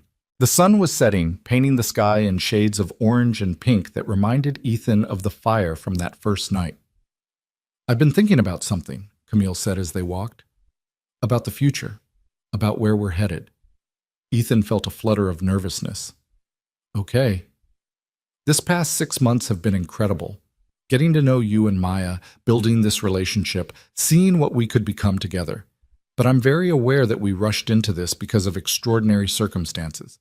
You moved your entire life to San Francisco. Maya changed schools. You took a job at my company." She stopped walking and turned to face him. "I need to know this is really what you want. Not what you fell into because you saved my life, but what you actively choose." "You think I'm here out of obligation?"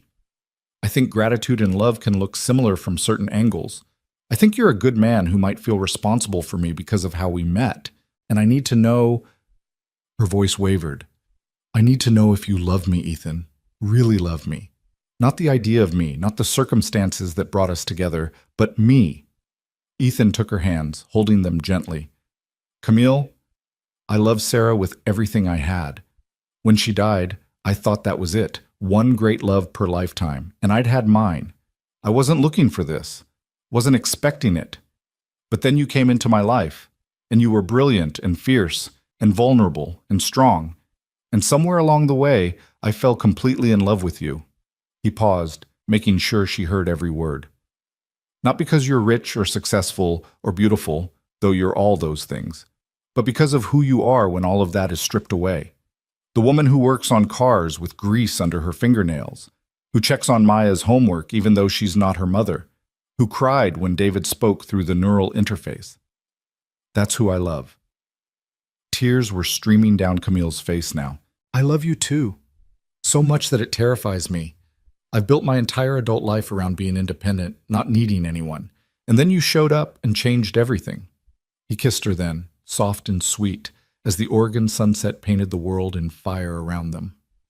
And Ethan thought about how life worked in mysterious ways, how tragedy and fortune intertwined, how endings enabled beginnings, how sometimes you had to lose everything to find what you actually needed. When they returned to the house, Maya took one look at their faces and grinned knowingly. "Finally. I was wondering how long it would take you two to figure it out." "You're 12. You shouldn't be this perceptive," Ethan said. "I'm 12 and I live with two people who've been making hard eyes at each other for months." It wasn't exactly subtle, but her smile was genuine, happy. "So what does this mean? Are you guys, officially together now?" "We're officially together," Camille confirmed. "If that's okay with you." Maya pretended to consider this seriously. "Well, you're letting me work in your labs. You're helping Dad with his career. You make him happy." She shrugged. "Yeah, I guess you can date my dad." They all laughed, and the tension broke. Robert raised his beer in a toast. "To second chances and new beginnings. To families we choose and futures we build. And to that night 6 months ago when everything changed." They clinked glasses, beer for the adults, root beer for Maya, and drank to the improbable journey that had brought them together. The weekend passed in a pleasant blur of farm life and family time. Ethan showed Camille his workshop, where she immediately started suggesting improvements and upgrades. They drove into Millfield proper, where the locals' reception was mixed but mostly warm. Sheriff Daniels pulled Ethan aside to say he was proud of how things had turned out, even if it meant losing a good mechanic. "You're always welcome back," the sheriff said, "but I think maybe you found where you belong now." Sunday afternoon, before they drove back to San Francisco, they visited Sarah's grave at the cemetery on the edge of town. Ethan hadn't been since they'd moved, and guilt twisted his stomach as they approached the simple headstone. Maya went first, kneeling to arrange the flowers they'd brought. "Hi, Mom. I miss you. So much has happened since we were last here. Dad has a girlfriend now. Her name is Camille, and she's amazing. You'd really like her. And I'm studying neural interfaces and robotics and all this incredible stuff. I think I might want to be a scientist like Camille when I grow up." Her voice cracked. "I hope you're proud of me. I hope you can see that Dad and I are okay, that we're more than okay." Ethan stepped forward after Maya moved back, and he laid his hand on the cool granite. "Hey, Sarah. It's been a while. I'm sorry about that." He took a deep breath. I met someone. Her name is Camille and I love her. It doesn't replace what we had. Nothing could. But it's something good, something real. And I think you'd want that for me. You always said life was for living, not hiding from. Tears blurred his vision. I'm trying to live again, Sarah, for me, for Maya, for the future. Thank you for showing me how. Thank you for everything. Camille hung back, giving them privacy, but when Ethan returned to her side, she slipped her hand into his. She was lucky to have you, Camille said softly. And you were lucky to have her. That kind of love doesn't end. It evolves, makes room for new love alongside the old. Thank you for understanding that. I understand because I feel the same way about my mother. She's been gone 24 years, but I still talk to her sometimes, still feel her influence in my decisions. Love doesn't have an expiration date. They drove back to San Francisco as the sun set behind them, leaving Oregon and the past in the rearview mirror. But Ethan didn't feel like he was leaving anything behind. More like he was carrying the past forward into a future that honored where he'd been while embracing where he was going. 2 months later, Horizon Technologies held its annual shareholder meeting, a massive event that attracted global media attention. Project Icarus had exceeded all projections, with over 10,000 units deployed worldwide and waiting lists stretching into next year. The company's stock had tripled in value. Partnerships with major medical institutions were revolutionizing treatment for neurological conditions. And Camille Joe stood on stage, not just as a CEO reporting quarterly earnings, but as a visionary whose dream had transformed into reality.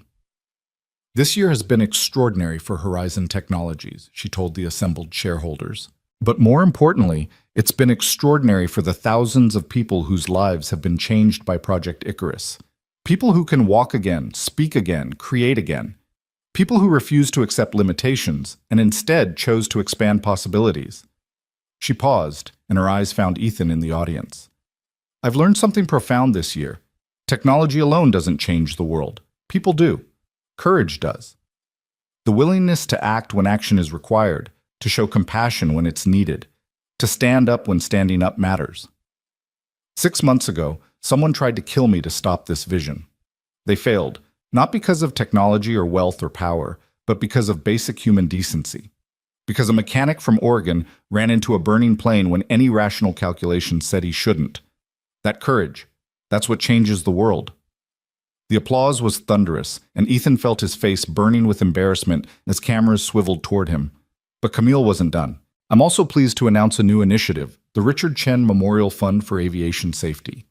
This fund will support research into preventing aircraft disasters, developing better safety technologies, and supporting the families of those lost in aviation accidents.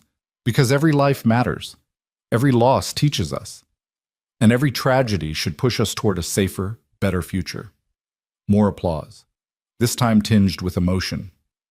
Richard Chen's widow and children were in attendance, having accepted Camille's invitation to be honored. The healing wasn't complete, it never would be, but acknowledgement and purpose helped. After the shareholder meeting, there was a gala dinner for major investors and partners. Ethan found himself seated at the head table between Camille and a venture capitalist who wanted to discuss potential applications for neural interfaces in space exploration. It was surreal, being treated as someone whose opinion mattered in these circles, but he was adapting. You're surprisingly good at this, Camille murmured during a break between courses. Corporate dinners, investor relations, all of it. I'm pretending it's like talking to customers at the shop, just fancier customers with bigger budgets. She laughed. Whatever works. But Ethan, you should know, the board has been incredibly impressed with your division's performance. They're talking about expanding your role, giving you more resources, possibly making you a VP. He struggled to process it. 6 months ago, he'd been fixing transmissions in rural Oregon. Now people were discussing making him a vice president of a major tech company. That's a lot. Only if you want it, there's no pressure. You're already doing valuable work. I'll think about it. But even as he said it, Ethan knew he'd probably accept. Not for the title or the prestige, but because the work mattered. Because he was part of something larger than himself, something that improved people's lives in tangible ways. The evening wound down, and guests began departing. Maya had spent the dinner at a separate table with other executives' children, and had apparently charmed everyone with her knowledge of neural interface theory. Robert had held court with several board members, telling embarrassing stories about Camille's childhood that she would definitely make him pay for later. As they prepared to leave, Diana pulled Ethan aside. "I wanted to thank you," she said, "for saving Camille, obviously, but also for what you've done since. She's happier than I've ever seen her, more grounded. You've been good for her in ways that go beyond the relationship." "She's been good for me too, for Maya, for our whole life." "I know. That's why I wanted to say this." Diana hesitated, choosing her words carefully. "If you ever hurt her, I will end you. Professionally, personally, completely." "Clear?" Ethan nodded, understanding this was Diana being protective of someone she loved like family. "Crystal clear. But Diana, I'm not going to hurt her. I've already lost one person I loved. I'm not stupid enough to sabotage something this good." Diana studied him for a moment, then nodded. "Good. Then welcome to the family, Ethan Walker, officially and permanently." The drive home that night took them through San Francisco's glittering streets, past landmarks that were becoming familiar.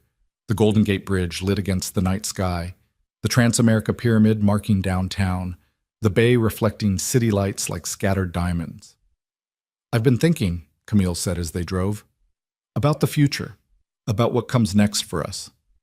Ethan glanced at her, trying to read her expression in the dashboard lights. "What kind of future are we talking about?" "The long-term kind. The kind where we stop dancing around what this is and acknowledge what we're building." She took a breath. "I know it's soon. I know we've only been together for a few months. But Ethan, I'm 38 years old. I've dated plenty of people, had relationships that looked good on paper but felt empty. This is different. You're different. And I don't want to waste time pretending I don't know where this is headed." "Where is it headed?" "I'm hoping towards something permanent, something committed.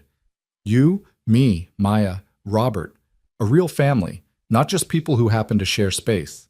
She pulled into the driveway and turned to face him. "I'm saying I want forever, Ethan. If you want that too." His heart was pounding, but not from fear, from possibility, from hope, from the sudden clarity that this was exactly what he wanted. "I want that. God, Camille, I want that so much." "Good, because I was planning to propose next month, but I'm apparently terrible at keeping secrets."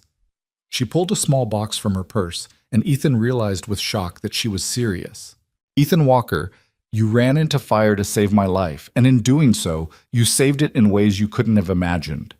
You've shown me what courage looks like, what kindness means, what it feels like to be loved without condition. Will you marry me?" Ethan stared at the ring box, then at Camille's face, hopeful and vulnerable, and absolutely certain all at once. His mind flashed through the journey that had brought them here, the crash, the fire, the investigation, the trial, the months of building something real and lasting from ashes and trauma. "Yes," he said, his voice rough with emotion. "Yes, I'll marry you." She opened the box to reveal a simple platinum band. No diamonds, no flash, just clean lines and solid metal, perfect for a man who worked with his hands. He let her slip it onto his finger, and it felt right in a way he hadn't expected. "I love you," Camille said. "I love Maya. I love the life we're building. And I promise to spend every day earning the gift you gave me that night in Oregon." "You already have," Ethan said, pulling her close. "Every single day." They sat in the car for a long moment, holding each other, letting the magnitude of their commitment settle in. Then they went inside to tell Maya and Robert, who reacted with joy that was both genuine and completely unsurprising. Apparently, everyone had known this was coming, except Ethan himself.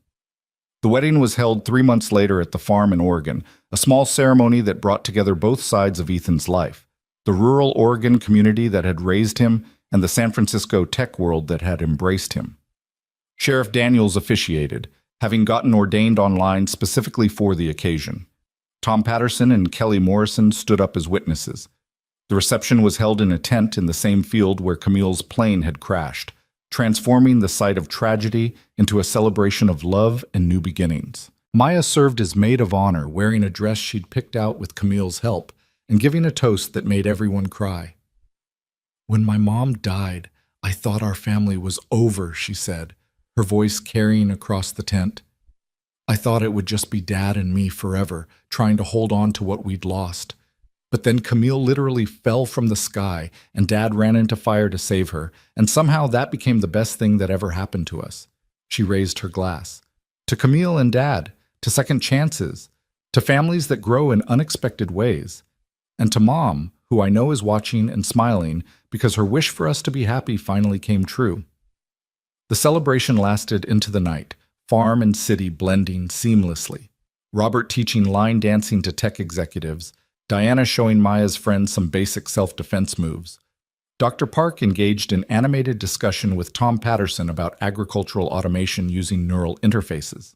And in the middle of it all, Ethan danced with his new wife under strings of lights, marveling at the improbable path that had led them here. "Thank you," Camille whispered against his shoulder, "for running into that fire, for giving me this life." "Thank you for surviving," Ethan replied, "for showing Maya and me what's possible when you refuse to give up." They swayed together as the night deepened around them, and Ethan thought about fate and choice, about how one moment of courage had cascaded into everything beautiful that followed. The crash could have ended in tragedy for Camille, for Horizon, for the thousands of people depending on Project Icarus. Instead, it became a beginning, a spark that ignited futures none of them could have predicted. Life worked that way sometimes. You make one decision, to help a stranger, to take a chance, to choose love over fear, and suddenly the whole world shifts. Paths appear where there were none before. Impossible becomes inevitable. As the celebration continued around them, as fireflies rose from the Oregon fields like tiny stars, as their family, biological and chosen, laughed and danced and embraced the joy of the moment, Ethan Walker understood something fundamental. Fate didn't give second chances. People did. And when you were brave enough to accept those chances, when you opened yourself to possibility despite risk, despite fear, despite all the rational reasons to play it safe, that's when miracles happened. That's when life rewarded courage with grace. That's when the sky fell, and from the ashes, phoenixes rose.